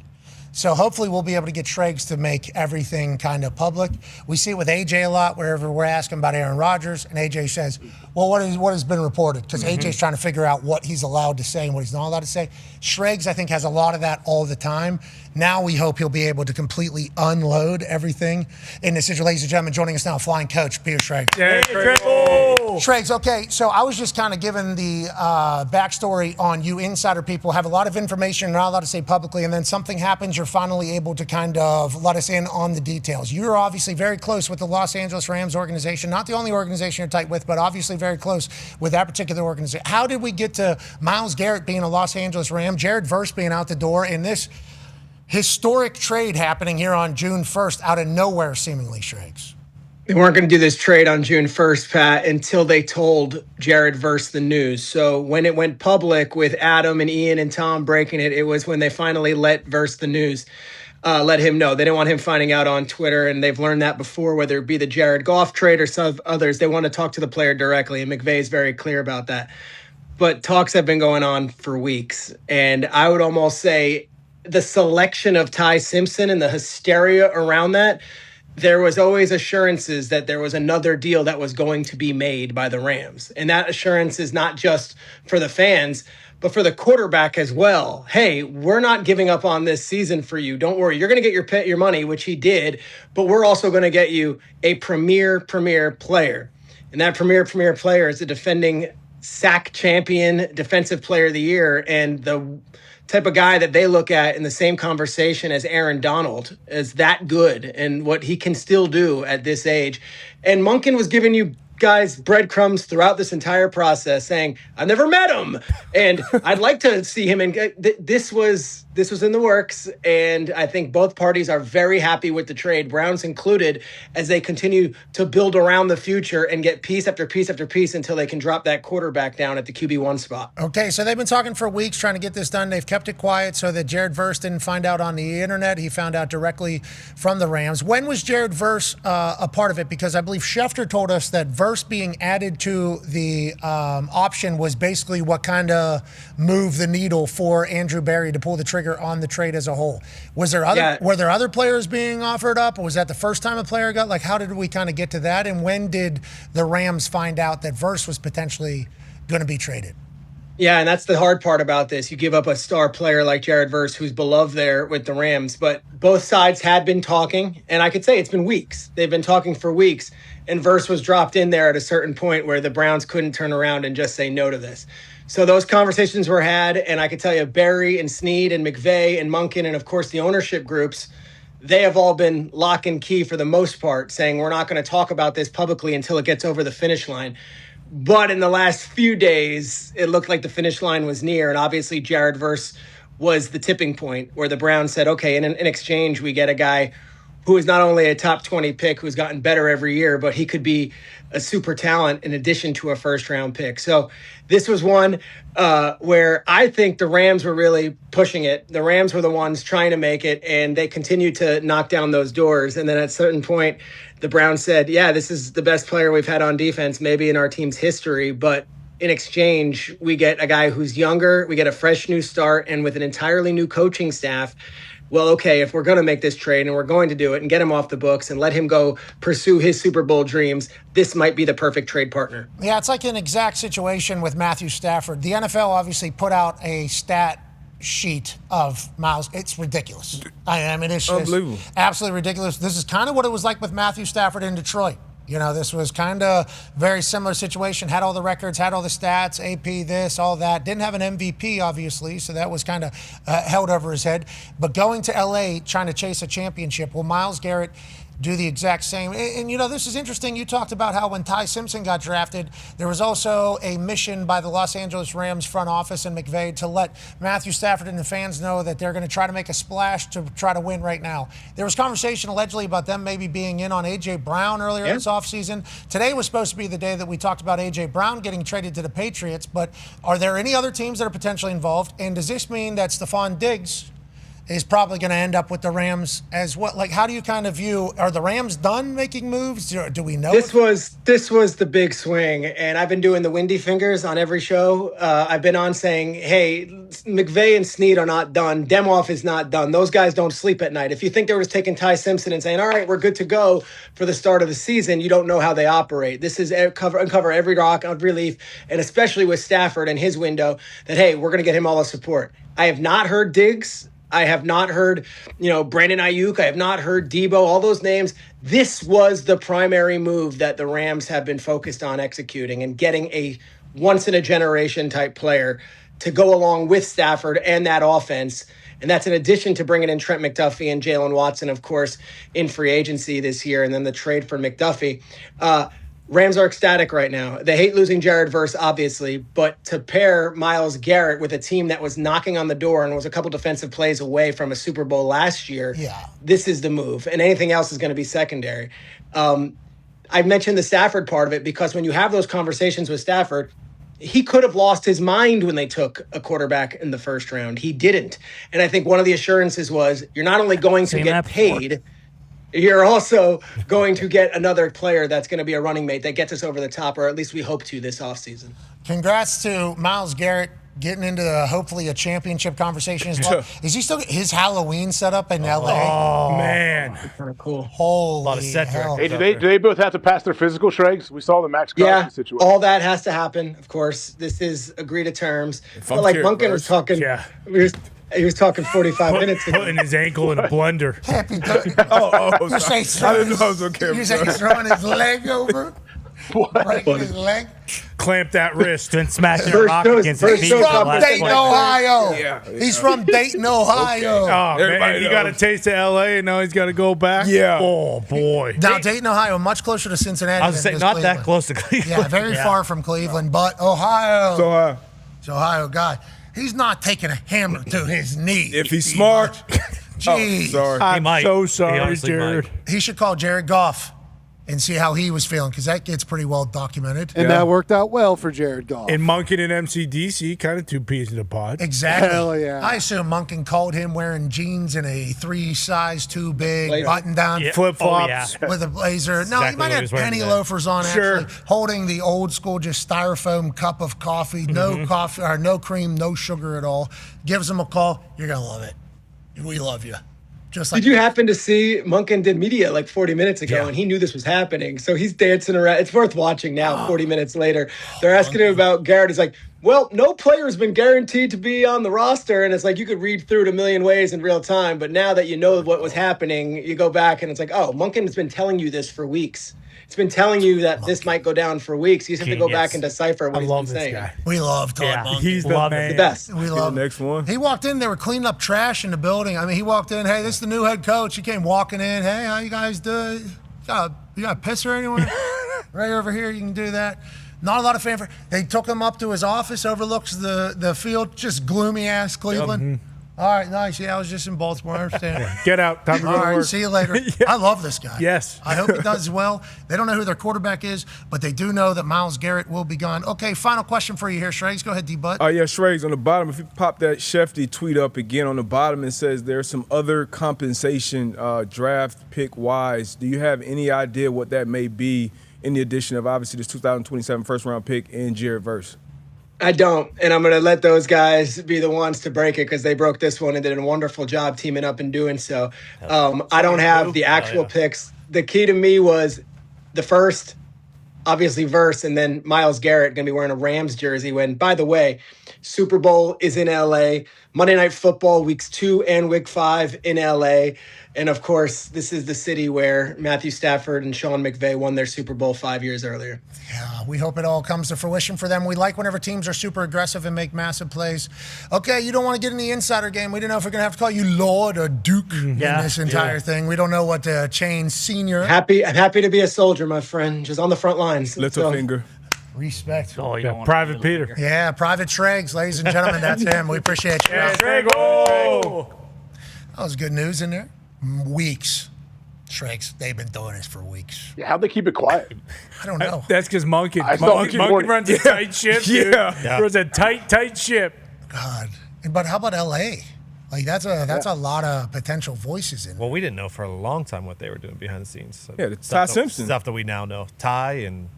Oh, yeah, and how about him telling Ty, don't tell anybody anything? Yeah. That's what Les probably tells everybody. Yeah. He probably tells everybody, hey, don't even. Everything that they've done. You would still think something to this magnitude, like someone would find something out. Like this, I mean, we're talking about a guy who is arguably a top 5 defensive player of all time when it's all said and done. Like, it's crazy that nothing floated through the cracks. Your hat, with the way the light is hitting. I know, is it blinding you? It is. That's kind of by design. So all you're thinking is, man, I got a fever and I just don't know what to do. It's by design. Yeah, it's a good hat. Yep, it's a good idea. Even the Stafford trade, no one expected LA in that one either. No. That was not part of the rumors at all. And think about how many people were down at that resort down there in Mexico. Oh, yeah. Honestly, there was a lot of people involved in all that. Somehow they keep it quiet. Minding their business, not taking pictures. But what does this mean? Yeah, what does this exactly. mean? What does this mean for Puka? What's that about, D-Butt? Do we? No, I'm just you know. That's a good question. Stink. But what does this mean for Puka? Because we once the JSN lot deal of money. got announced, over 42 million or something like that, reset the That's a wide lot of receiver money. market. We all looked at Puka and expected him to kind of be the next guy in line. But now you go and get obviously Stafford, that's short term. McDuffie, highest paid corner now. Myles Garrett, highest paid pass rusher. Yeah. There's a salary cap. There is. There's a certain way to work it, though. Snead's been able to do it in the past. We assume he'll be able to do it again. Let's pivot away from the NFL and one of the biggest trades in history, and let's go to the most electrifying night I've had in some time not watching hoops or hockey. Ladies and gentlemen, if you're not paying attention to the Women's College World Series, there is so much shit. I mean, there is. Last night, we had a bottom of the seventh inning is the entirety from UCLA. Woolery is her name. Steps into the batter's box with a smile on her face. Okay, smile on her face. Down 2, 1 on. Last inning, $1 million pitcher, Kennedy. Boom, gone. Bat flip, tie game. Let's go ahead and round. We get extra innings. Texas Tech gets a huge win in a celebration that was had by me that I could not have expected laying in my bed in Indianapolis, Indiana. It's been electrifying over there. There's been some drama. There's been some upsets. And there's been dogs across the board. Joining us now, ladies and gentlemen, a UNC alum and somebody that's on ESPN and ACC softball coverage every single year. Ladies and gentlemen, Brittany McKinney. Yeah, Brittany. Brittany, how are you? Man, I'm great. I still have chills from last night, though. That was incredible. Okay, tell me a little bit about this, because it feels like Texas Tech kind of employs a different strategy than UCLA, certainly, but maybe everybody else. So they got Kennedy playing like first base, and then they had Terry sick tats, by the way. Sick tats. Sick tats. She's pitching lefty, and her entire left arm is just tatted up. I mean, it was a spectacle. She came in, obviously offered a different look, I guess. Had Texas Tech been doing this all year, they got a 2-pitcher rotation. And then for UCLA, did I see 190 pitches or something like that from their pitcher? And she was still hitting 70, 69, 70, way deep in there. What is the pitching game? Some teams have one, some teams have a few. They keep them on the field so they can rotate. I don't think I've seen anything like this before. Yeah, I think that's a great question, especially coming from the baseball side. You see starters start the game, and when they come out, they're done.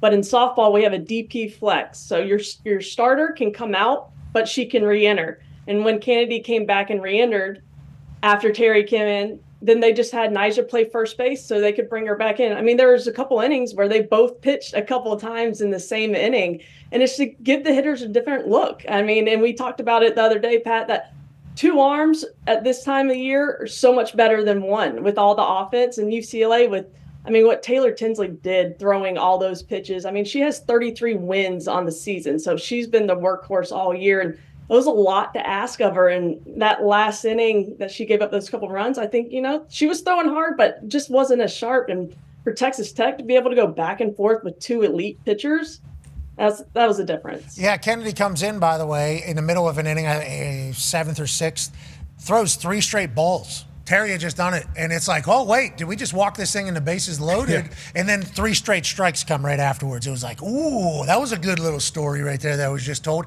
And then it happens again. The final Ponche pitch that she hits there on the bottom, 2 pitches beforehand, called a ball. Exact same spot. It was called a ball, like 2 spots. I thought she walked her right here. Instead, it was the complete opposite.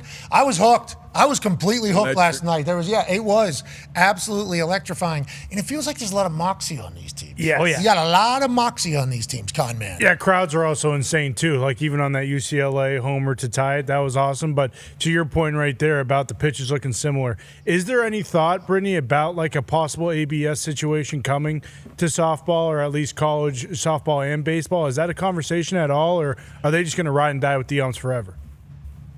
That's a great conversation. SEC tournament for baseball actually had ABS this year. So this is the first time we've seen it in baseball this year. And I think it went well. I think it'd be really good for our sport. I think the more it's growing and the more people are invested, and we saw how electric ABS created around MLB. So I don't know if we're there yet, but for SEC baseball to do it in their tournament, I think gets the wheels rolling and the conversations to be had, because there's so much on the line now with how big the sport has gotten. Yeah, and the investment as well. I mean, I only got to see Oklahoma. I would assume that Texas Tech is doing the same, especially with the roster budget that they've kind of pieced together, bringing in multiple transfers. I believe Terry was from UCLA. Obviously, Williams was from Florida. Kennedy was from Stanford or something like that. It feels like there's a lot of investment happening in women's softball, and every time I watch it, I enjoy it. And I like the storylines. Go ahead, Todd. Yeah, Brittany, is that maybe one of the it seems like Texas Tech is kind of rubbing everybody the wrong way. We saw what happened against Florida in the regionals, and then there was the big brouhaha with Tennessee about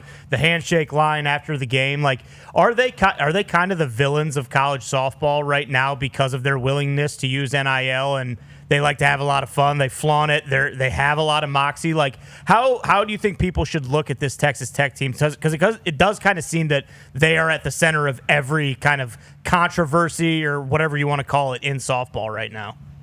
You nailed it. They are, and their head coach Jerry Glasgow said, "Hey, we'll be the villains. That's fine." They're embracing this role, and when you get 3 All-American transfers in 1 year and see a team invest in softball financially like Texas Tech has, people aren't going to like it. People are not going to like when somebody has something that you don't have. And you know what? They do have the moxie, the swag. They're not going to back down from anybody. They're going to speak their mind. They're going to show it on the field, and if you can back it up and win ball games, be the villains, be what you need to be. But no, not everybody likes it. It's not everybody's cup of tea, but it does make for some fun storylines and exciting games. It's good for softball, though, if anybody's investing in it. The more investment, the better. Obviously, eyes can follow all of that. Let's go back to the brackets right there, because Tennessee, Texas started at noon. I guess Texas is up 4-1 in the 6th right now as we are live. This is the live poll. Bye-bye. I mean, that was a live look. Perfect ball card. Geez Louise, that was unbelievable. So that's taking place as we speak. And then I think something that's interesting that we also have to revisit is the one-loss bracket down there. So if you have one loss, you go back into the tournament, basically. And then if you make it to the finals, it's just best of 3. Everybody's slate is clean through that entirety? Yeah, the Champ Series is a best of 3. But right now with Texas and Tennessee, Texas, they win this game, they're going to have to beat them again in 30 minutes after this game. So they're hoping for 2 games today. But it's hot in Oklahoma right now, Pat. I mean, it is hot and humid. It's a long day, but Tennessee did not start Carlin Pickens, their ace. And I think they're kind of kicking them. They didn't go to her earlier before Tennessee grabbed 4 runs on them, but maybe saving her for game 2 because it's so hot. I don't know. It's hot in Oklahoma. And the action is electrifying. We appreciate the hell out of you for covering it. We can't wait to watch it. And when's the finals? So tomorrow is the off day. Then the finals will pick up after that. Okay. So no softball tomorrow. So enjoy it today. Get a little rest tomorrow, and then you can get back on it. Okay, I do have something for you, Pat. Okay. Congratulations on the DraftKings thing, but I need some better softball lines. Okay. No, that's you need to take advantage of their softball lines. So this is what we just have money line right now. You need more, you're saying. We need runs scored, everything like that. Strikeouts. We need more in the softball world, you're saying. Yes. Deal. Boom. You got it, ladies and Love it. gentlemen. Brittany McKinney. Yeah, Brittany. AJ, softball is electrifying. I don't know if you got to see it this week or weekend while you were working with your bees, which, congratulations. By the way, I've heard your beehive is certainly swarming and building maybe a beautiful little environment around the Hawk House. And I saw your youngest boy didn't even have a suit on, just walked right over. He's so comfortable with these bees now. So can you give us an update on your once feral wild swarm that is now They're doing all right. full hawks? Got to let them build. Got to let them get strong. That's what I'm doing. Had to inspect them about 4 or 5 days ago. I'll be back out there in a couple of days to check on them. Hopefully I can find the queen and I can mark her. That's a big thing. If I can find her, I can isolate her, put a little mark on her back so she's easy to find, I guess, every time I go in there. Like a Sharpie? Are you going to put like marker, a GoPro yeah, like on a little paint. No, like a paint marker. Yeah, I'm going to put a GoPro on them like that cool video of the crab falling under there because that was super real and that got me. Got me too. I was down in there, bro. And then they'll put one on like the back of a jungle cat in some of them. Man, it feels good to be down in there. Oh, yeah. Turns out it's not real, but we can still say it is. You go ride the Avatar ride down at Disney, feels like you were in Pandora. There it is. It feels like it was. We have another breaking news coming out of the NFL. Now the Giants have officially announced that they've signed all 3 guys. Juju Smith-Schuster is a member of the Giants. Odell Beckham Jr., member of the Giants. Braxton Berrios, member of the Giants. All 3 of them were working out. It was originally reported that Braxton Berrios was signing with the Giants. So some might, and ourselves included, might say, well, congrats to Berrios. He kind of won the workout. Then Odell Beckham Jr. is back in town. Holy hell, that's gigantic. And now Juju Smith-Schuster also in that locker room. That locker room, we think, is in a great spot after going through a little bit of adversity, having to have conversations with each other, learning about each other quickly in Harbaugh's culture. You got a Brian Burns' celebrity softball game. This might be the world's team, not just the Giants. It's a beautiful thing happening over there. Bruce, are you guys just signing everybody that we've heard of? I like what we're doing in the big time. Anybody that can run down the first base line has a chance to join our wide receiver room today. It might not inspire confidence in Malik Neighbors' week 1 availability much at all, but we're going to have people. We're going to have Berrios, Agent Zero. We're going to have Juju, and, of course, OBJ coming home. Okay, so I love that Malik Neighbors going to first base wasn't just us that said, well, what the? Sign everybody.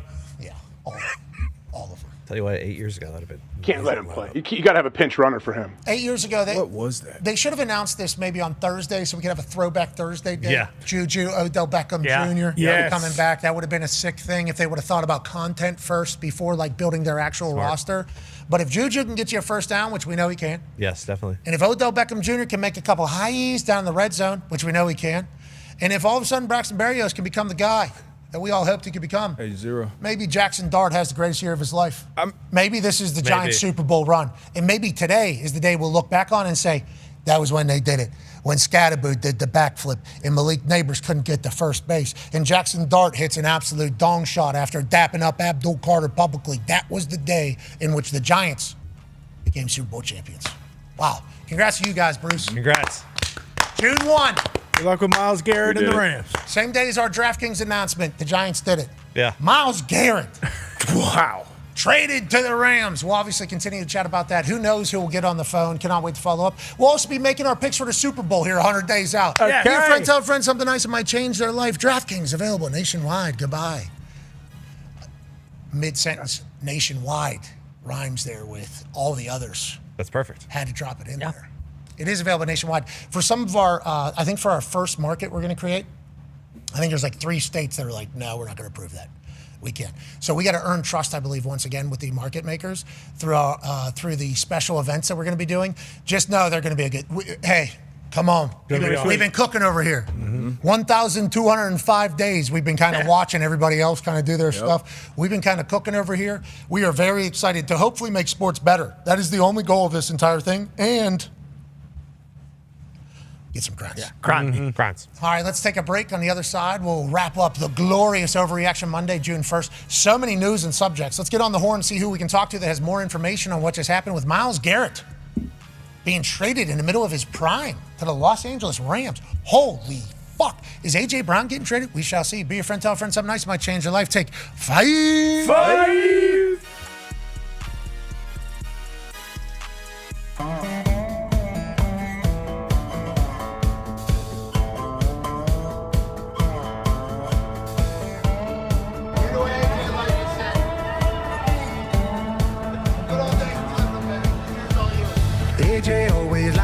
say the good old days we're living them, this breathless stress, God bless. We killing them, perspective's a necessity.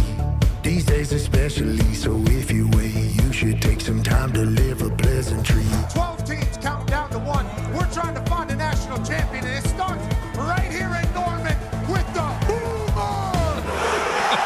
Hey, look at that fucking belt buckle. That's a little small. Who's that? Who's that, Mike? That's George Strait. Don't you fucking forget it.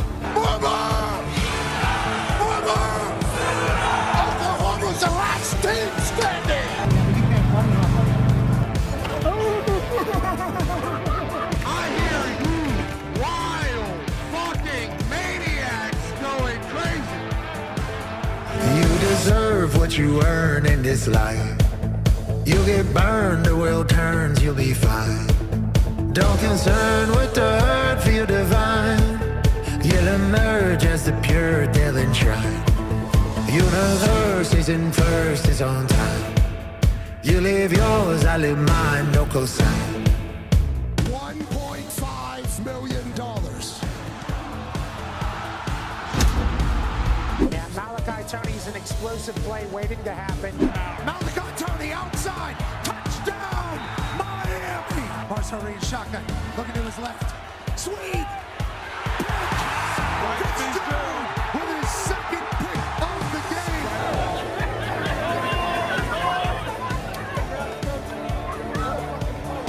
He said as soon as he saw me wear the hat, he wanted to shove it up my fucking ass. So many people paralyzed by fake problems. See all the negativities impairing all their prophecies. Never fail, always win, gotta be philosophy. This life is one and done, it's an actual anomaly, that's why. Tonight it's Darius Butler versus AJ Hawk in the Cotton Bowl. He has been able to do whatever he wanted all year. Keontae's cap should have been a Thorpe Award winner. Big 6, baby. Big time play. Stop it.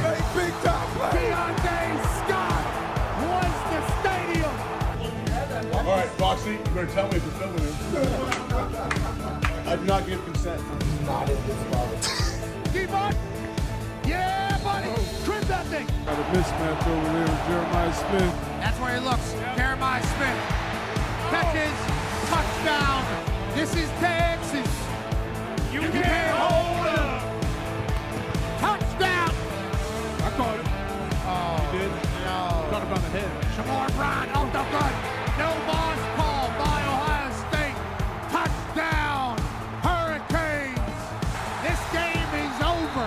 The Miami Hurricanes have won the Cotton Bowl. Good for you. Good for you. I need that Ohio State jersey. It's time to put them. Oh, no. Cheers to all you motherfuckers. Appreciate you.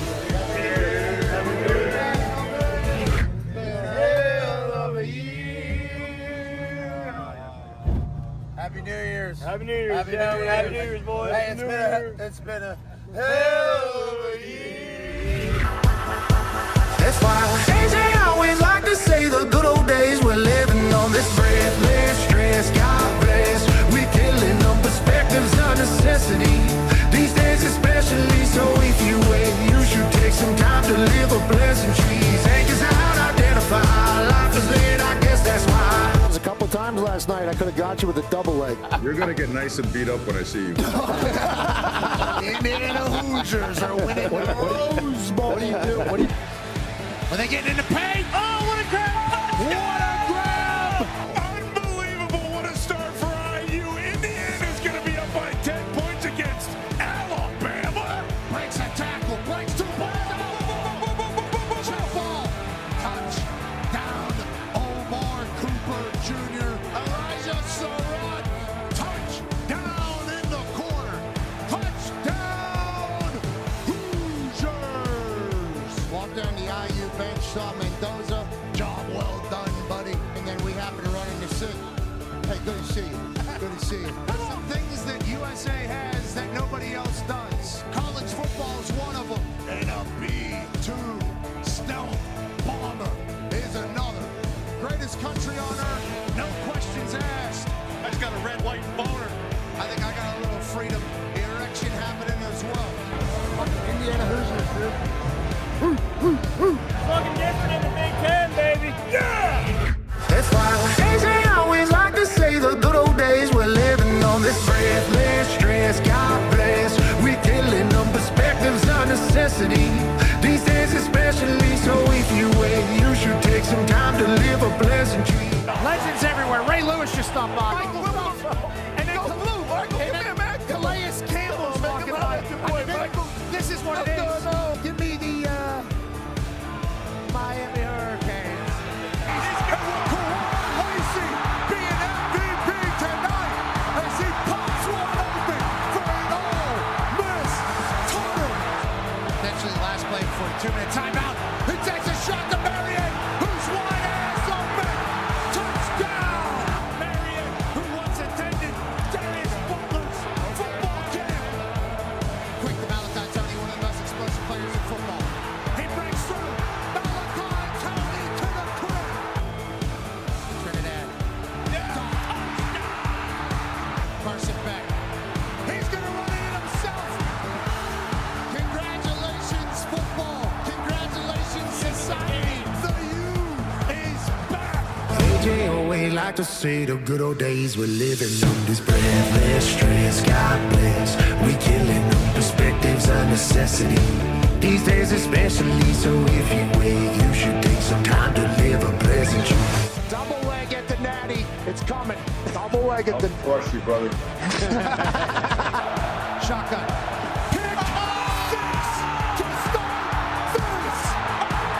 Fernando Mendoza spinning it. Touchdown. Omar Cooper Jr. Fernando Mendoza takes a shot to Becker. Touchdown, Hoosiers. Shake, rattle, touchdown. This ref incredibly jacked. Oh, yeah. Indiana Hoosiers are going to national championship. So many people paralyzed by fake problems. See all the negativities impairing all their prophecies. Never fail, always win, gotta be philosophy. This life is one and done, it's an actual anomaly. That's why.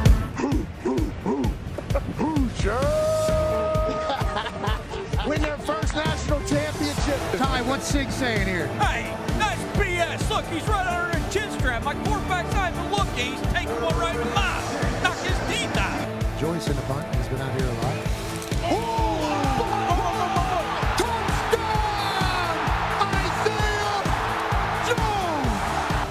Fernando keeps it himself. I'm going to run. Mendoza!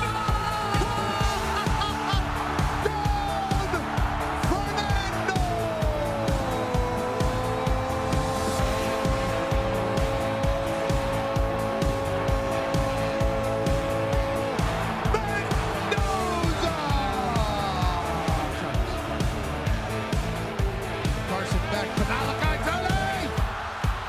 This dude's unstoppable! Can he do it again for Miami? Takes a shot. Interception! Jamari Sharp says, give me that! And the Hoosiers of Indiana are your national champions in football!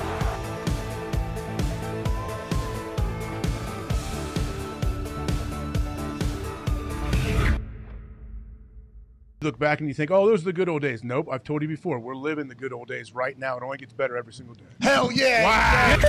Hey, Why? let's go!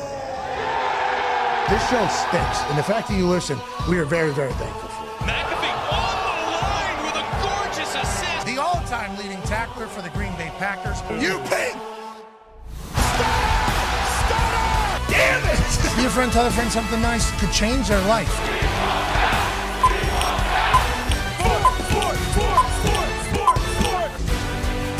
Hello, beautiful people, and welcome back to our hubble above, the DraftKings Thunderdome, on this Overreaction Monday, June 1st, 2026. Hour 3 of the program begins now.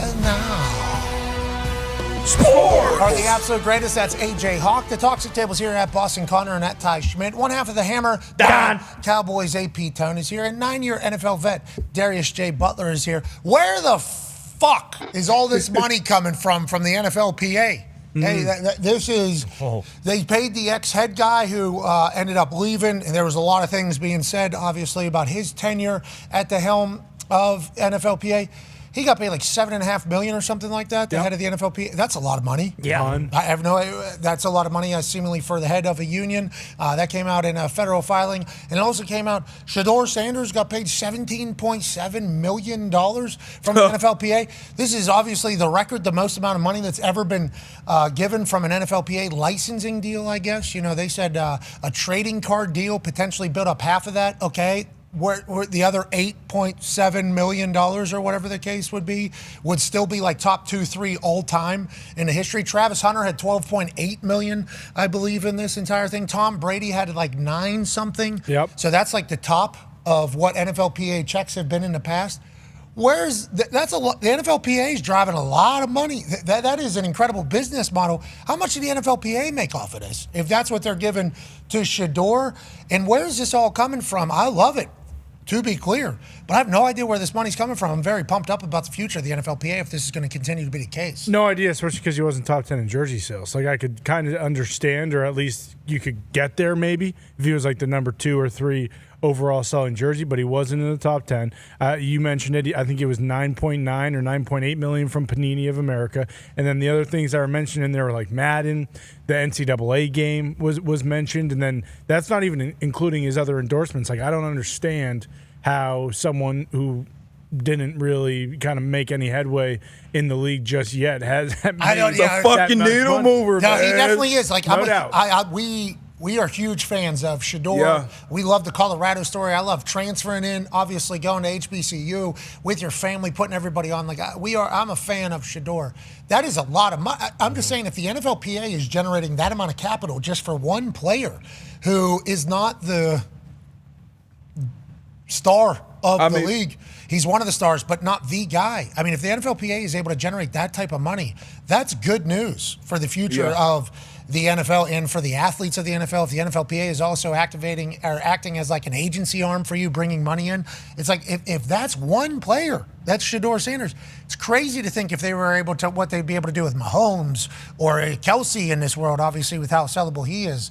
That was just a huge. I was to take your word from earlier. I was gobsmacked when I saw that amount of money because I'm like, where's it all coming from? And is this going to continue? I was too, and you saw his college teammate, Heisman winner Travis Hunter being at number 2 with the crazy number as well. But that was to see 17 million was insane. I mean, he was clearly by far, in my opinion, the most popular player from his draft class for a number of reasons. People hated to see him, hated everything about him, and then people loved him, loved everything about him. Obviously, he didn't make the headway on the field, didn't play a ton until the end of the season, but that was insane. I am interested, like you said, to see where the breakdown or how the breakdown really is. All I care about is that he's getting the money, that he's bingo. Because every time, the NFL, once the draft happened, I mean, I felt like every other post of theirs was about Shedeur. Once he started to play, it was about Shedeur. A lot of the conversation throughout training camp, his reps, so all the things. So I'm glad that he actually benefited financially from it, but I'm definitely interested to see the actual breakdown. Like you said, yes, this does bode well for the future of the NFL when it comes to players and bringing in this type of money. Yeah, it's kind of all listed out publicly, I guess, in a federal filing. It just says royalties and player marketing. One of them, though, is for $9 million here on 2025, May 16th. We assume that one would be the card Panini one that was in there. There's a couple other $1 million ones that just say royalty marketing, June 27, 2025. That one might be the NCAA March Madness or video game cover. It's all before the season even kicked off. Yeah, congrats to him, man. Congrats to him. And is this going to continue to be something that is happening from the NFLPA to its players? And if that's the case, that's great news, AJ. That is phenomenal. And I think that's the best usage of the NFLPA as well, if they can become a money-generating arm for the players. They got enough people sitting in suits in an office. Can somebody think of some ideas to generate some capital for these players? Feels like they're doing that, or at least on the verge of doing that, AJ? Yeah, it seems like they're on the verge of it. This is a great thing, I think, moving forward. It'll be interesting to see, like, next year who gets the most from these group licensing agreements. And, yeah, I think a big chunk of it is the guaranteed for the trading card situation, but still $17 million in 1 year. If that's the case, how much did he bring in? Because we know, like, there's not a 50-50 split, I'm guessing. Like, players aren't getting 50%. I doubt it when it comes to a marketing situation. So he had to bring in a ton of money for him to actually receive that much. Yeah, and how the NFLPA go about getting that much money, So that means somebody had a vision, a plan, enacted on it, executed it, and both sides were able to win. If Shador's getting 17.7, we assume the NFLPA is going to be getting a lot of money as well in this entire. Yeah, how was it set up? And I know you were more into it than we were as players. How was it set up when we were playing with the NFLPA? Because I know you had your gripe. Small you removed percentage. yourself from, the PA as a whole. So what was the setup now? Just such a small percentage. Like whenever they were selling things, it was just they undercut my entire merch company, and we're like marketing under it. And the amount of money that I get from me selling my own shirt, basically, versus what they were giving, it was just such a small percentage. But there's no way that small percentage would be $17.7 million. So they had to have a different deal with Shador. And AJ, you said it can't be 50%. Maybe it was. I guess it could. I guess it could because it is the PA. But yeah, I would be surprised if players are getting that big of a percentage. But 50% for an agent is absurd. Nobody should ever think that is acceptable in any world. But for a players association, if they're automatically getting deals and deciding to give them to people, that's obviously a reason why they would get a large percentage if nobody else could get the deal. That's a lot of money. Yeah. Ton. Where I don't understand. It makes no sense. Hey, who cares? Hey, but it's so cool. Who cares, Shador?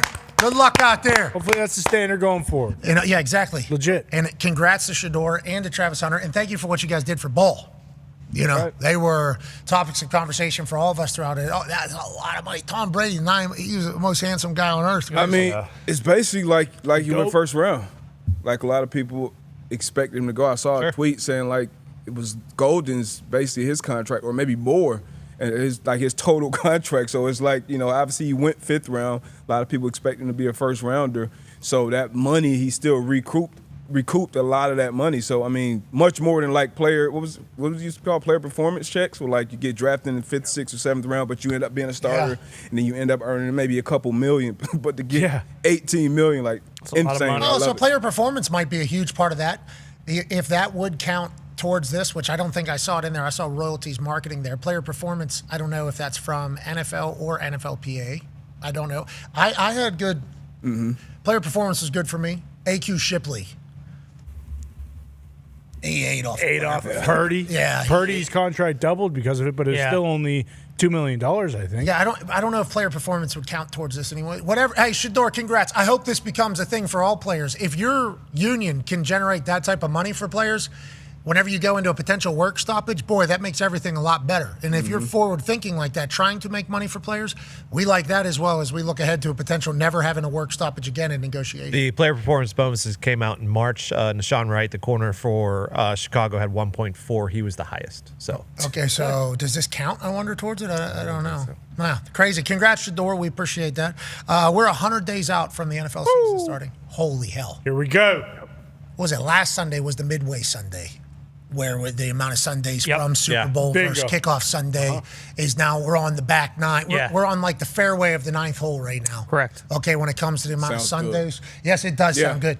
Yeah, we're starting to get a little lubed up. Sounds good. We got NHL finals, we got NBA finals.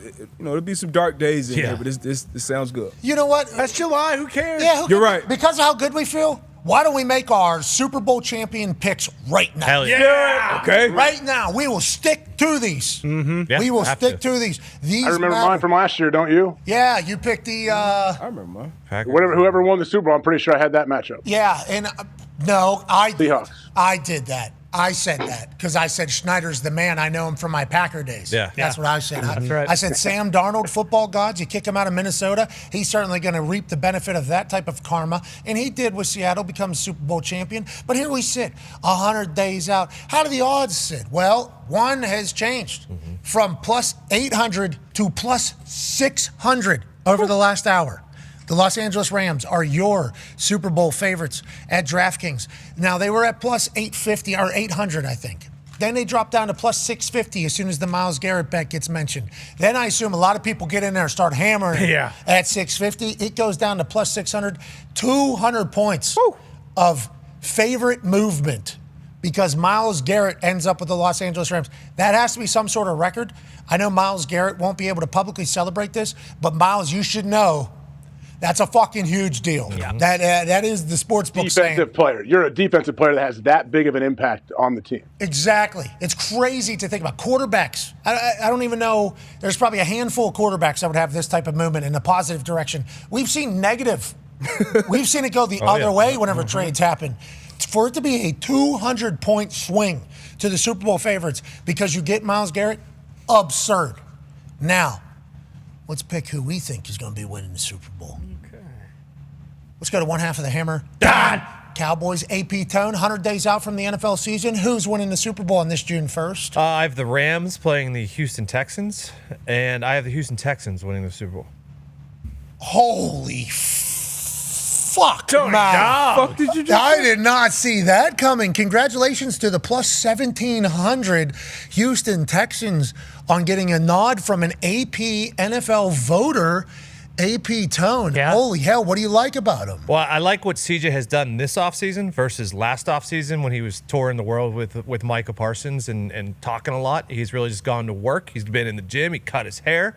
I like what they did with their offensive line, brought in David Montgomery, and the defense only got better, and they were the best defense of all time last year, so I like the Houston Texans. I love the Houston Texans getting a Super Bowl bid from AP Tone. Let's go to the talk table at Ty Schmidt. Who's winning the Super Bowl 100 days out? I have the Packers defeating the Bills in the Super Bowl. Really? Yeah, and I think it's just time the Packers got to go. You already paid Jordan Love. You got Micah Parsons. Obviously, they need to kind of just weather the storm if he is going to start the year on PUP, but they kind of shored up the defensive line where they were very thin last year. After he got hurt, they were basically fucked.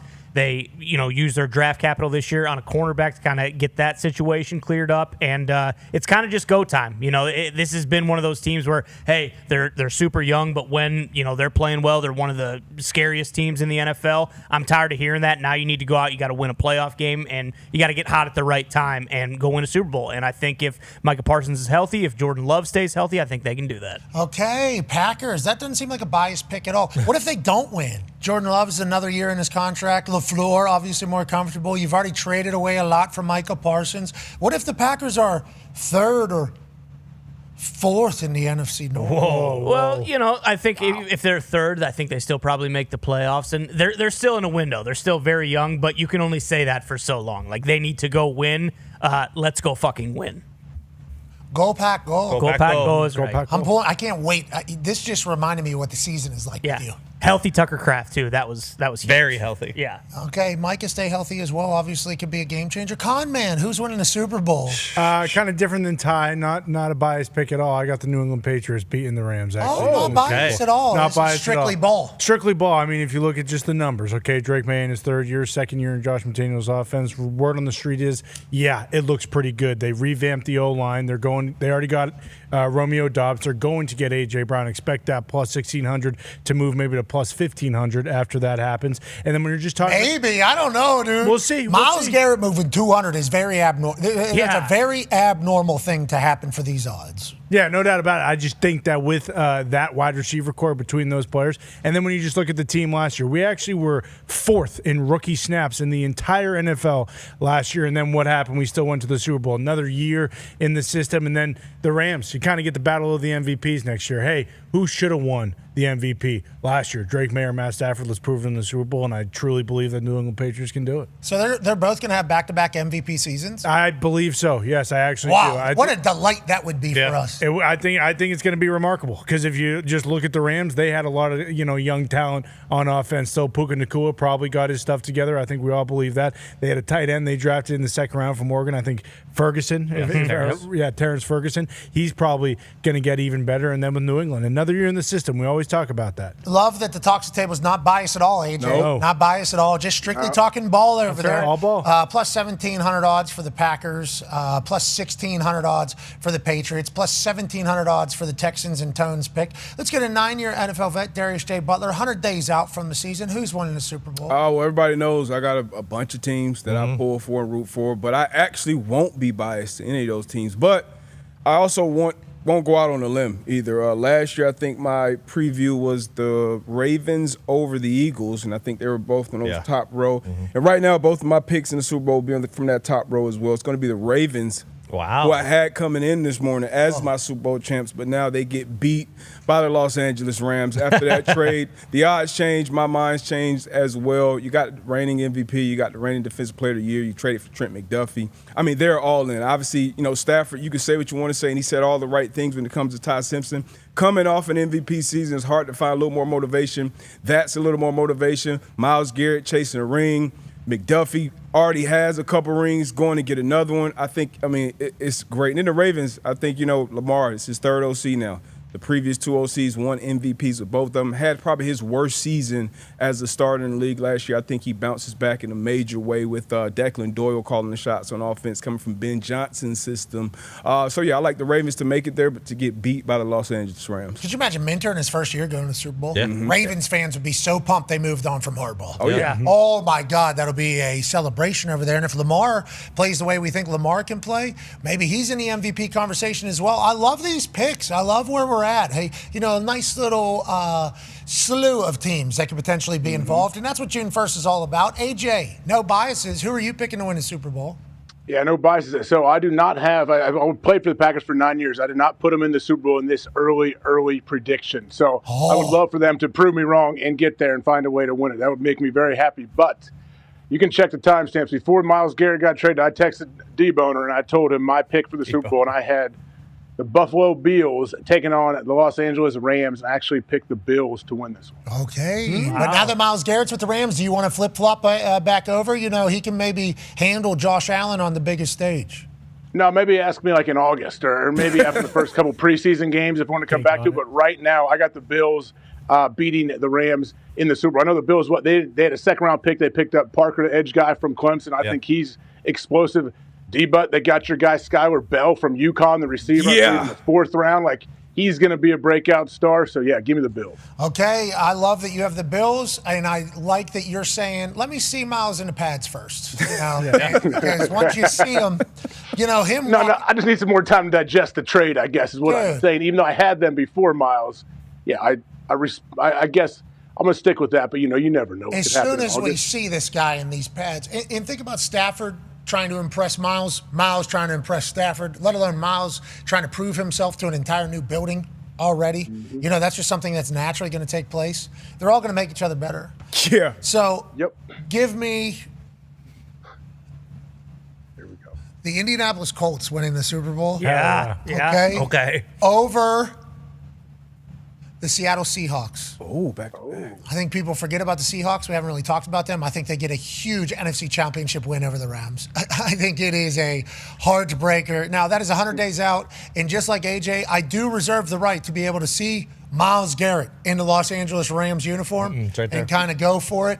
But for me, plus 6,500, seems like I'm the one that's going out on the limb the most here. And, that's where the fruit is. It's good value. Well, great value. The Colts also took the Seahawks to the wire last year with Phil Rivers at quarterback. That was in Seattle. And we've seen how healthy Dan Jones looks. I don't think that's that crazy of a pick. That's not a biased pick at all. No, they win in the division? Are the Colts winning the division too? No, Chief. No, Chief. I thought about it. No, you shouldn't think about it. I thought about it. I can't believe us. That's why, you know what? I hope if somebody sees it, they'll know that I took the Colts because, I'm invested in it. Yeah. I'm a season ticket holder of the Colts. Yeah. I'm a basically. Well, I took the Rams because they got a fucking Madden super team right now. Yeah, they do. Yeah, it's ridiculous. I have a question for you guys. Yeah. Are the Lions going? No, that's not what this is. Not about the Lions. Who's your Seattle Seahawks dark horse pick on this board right here? The Indianapolis Colts. What the fuck are we even talking about here? Okay, well, what's everyone else's that are realistic here? Cowboys. I was actually going to say the Dallas Cowboys. I was going to say the Denver Broncos. All they did was add Jalen Waddle, and they brought everyone back. Where are we cutting it off at? I'm going to go lower. I'm going Atlanta Falcons. You crazy? Plus 12,000. Yeah. Tua Tagovailoa. Who's the quarterback? Tua. Okay. I think allegedly that seems to be the thing. Or the team right next to them, the Titans. We're going Titans or Falcons. I was gonna say the Panthers.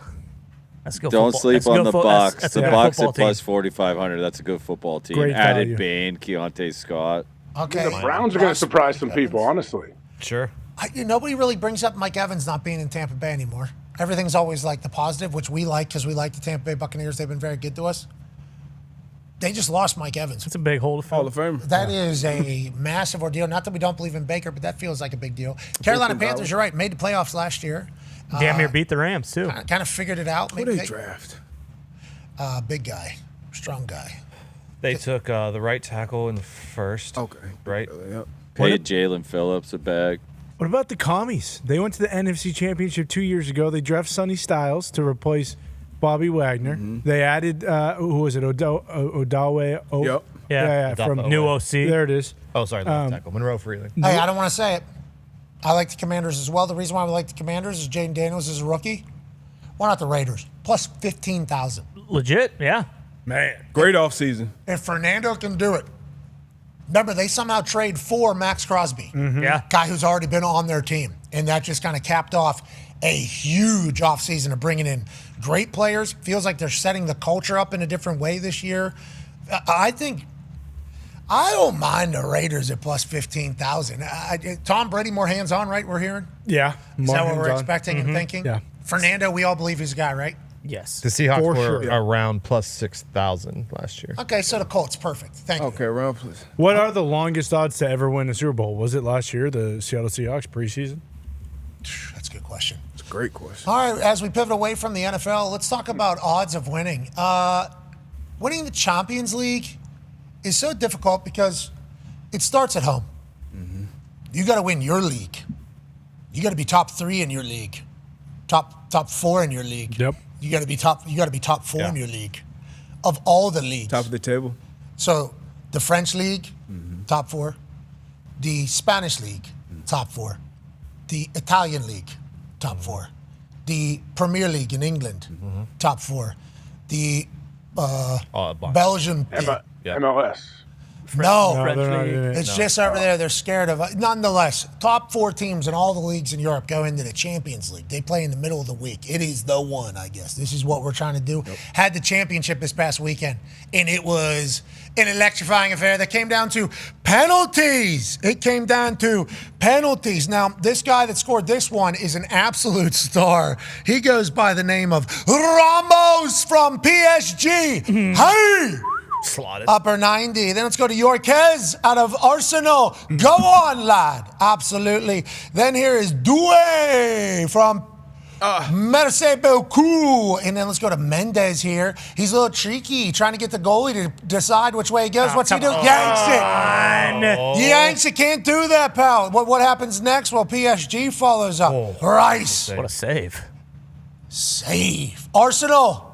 Goal. Right there. It's right there. Once again, penalties here. It's best of 5. Can certainly win it. Cannot miss another one, Arsenal. They don't. Wow. Absolute snipe. PSG puts it away. Now, what are you going to do with it, pal? Big Gabby. He's been their guy. He said, I want to take a penalty. I want to go last. Into the stands. PSG wins the Champions League in Paris. Goes up in flames as the Parisians celebrate the hell out of the Champions League. Congrats to PSG. Unbelievable. Back to back.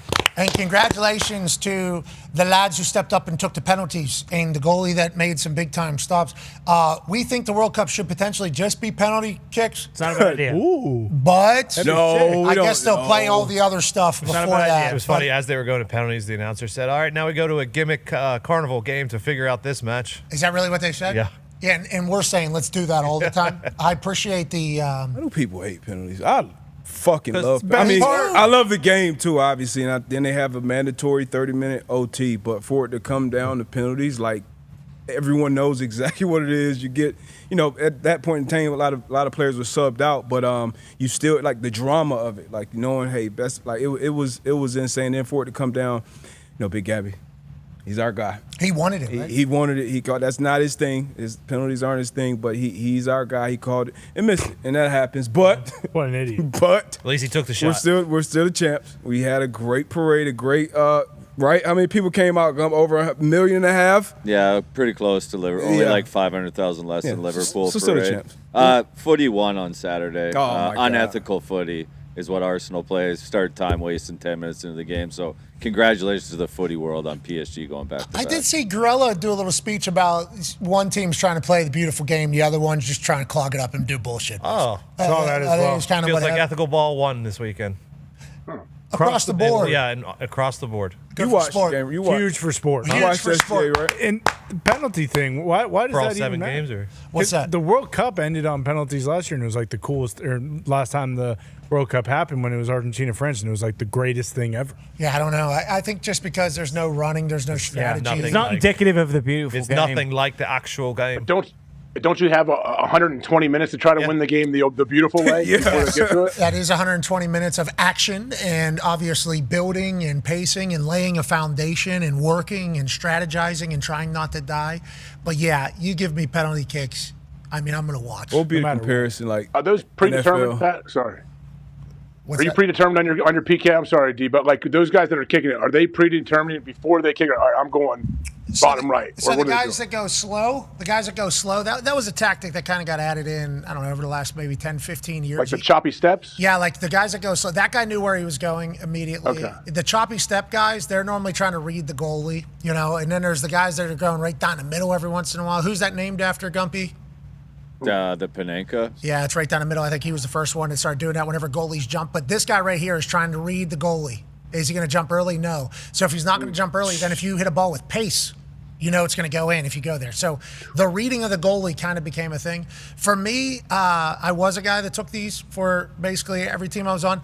I'm going as hard as I fucking can to the right half of the net. So that I'm going to the right half of the net, and I'm as hard as I fucking can hit this ball. And normally we go first.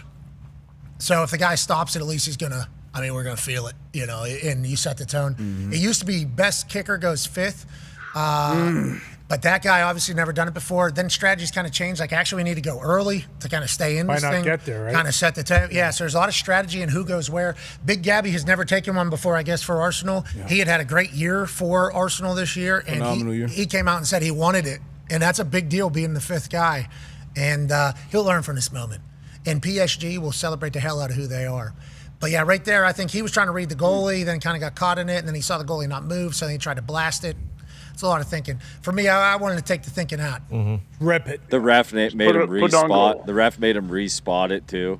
Like he made him move the ball, so he had to bend over, move it. As soon as he picked it up to move it to a different spot, there's no way he was scoring. Yeah, because, the spot can be beat down a little bit. So if you put it on the edge, there might be a little bit of a fluff, like a natural tee. But if the ref doesn't think it's on the spot enough, they can have you move that, and then you're back down in the poop, because the ball could potentially have it beaten down.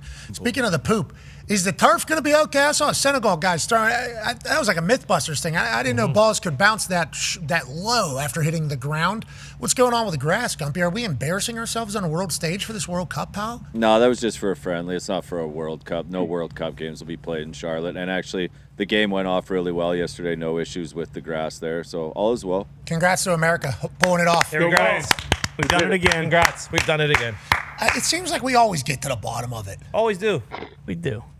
Really, with everything? Not with everything, I think. Damn near nothing. We don't want to talk about anything outside of sports right now. No. Okay. But like sports, we get to the. Nothing matters outside of sports, so why would we care? I think there's something that matters. I didn't know it existed. It was pretty important. Like what? Here's the final full trade terms here. For Myles Garrett getting traded to Los Angeles. Browns received Jared Verse, a 2027 first-round pick, a 2028 second, and a 2029 third. Okay, so we knew there was going to be a little bit of a sweetener in there, we thought, for Myles Garrett. Obviously, MVP player. Second round and then a third round as well, which they can bundle. They have 2 firsts already. You can potentially bundle these extra ones to get another first. There's a chance that the Cleveland Browns are stocked and loaded with first-round picks moving forward, which means Andrew Berry is going to be there for at least another 10 years. We shall assume he gets a chance to rebuild this thing. Who's their quarterback? We don't know, but we know they're loaded. Tone, how do you feel about the trade compensation for the Browns potentially being great in the future if they're able to nail this all? It feels a little light. They got hoes. Yeah, that feels a little light. Certainly. Jared Verse. Going to have to bundle. I was expecting multiple 2s after. You can move the 2 and the 3 potentially. You can But they're bundle 3 that. different years. Yeah, exactly. I think you can bundle those to make a move. Good luck. I don't know. Jared Verse is unbelievable. He's not Myles Garrett. 12. No, he's not, but he's total sacks. Here's the Rams' first-round pick since 2016. Field Yates is tweeting Jared Goff, which obviously would eventually get moved. And then no. Remember the fuck those picks type situation. Yeah. Jared Verse eventually traded Myles Garrett deal. None. Then Ty Simpson comes, and then guess what? We don't got one next year. And probably not going to have one the next year as well, because we're going to have to figure out some salary cap issues we got to dance around. So we'll probably be moving and grooving in that.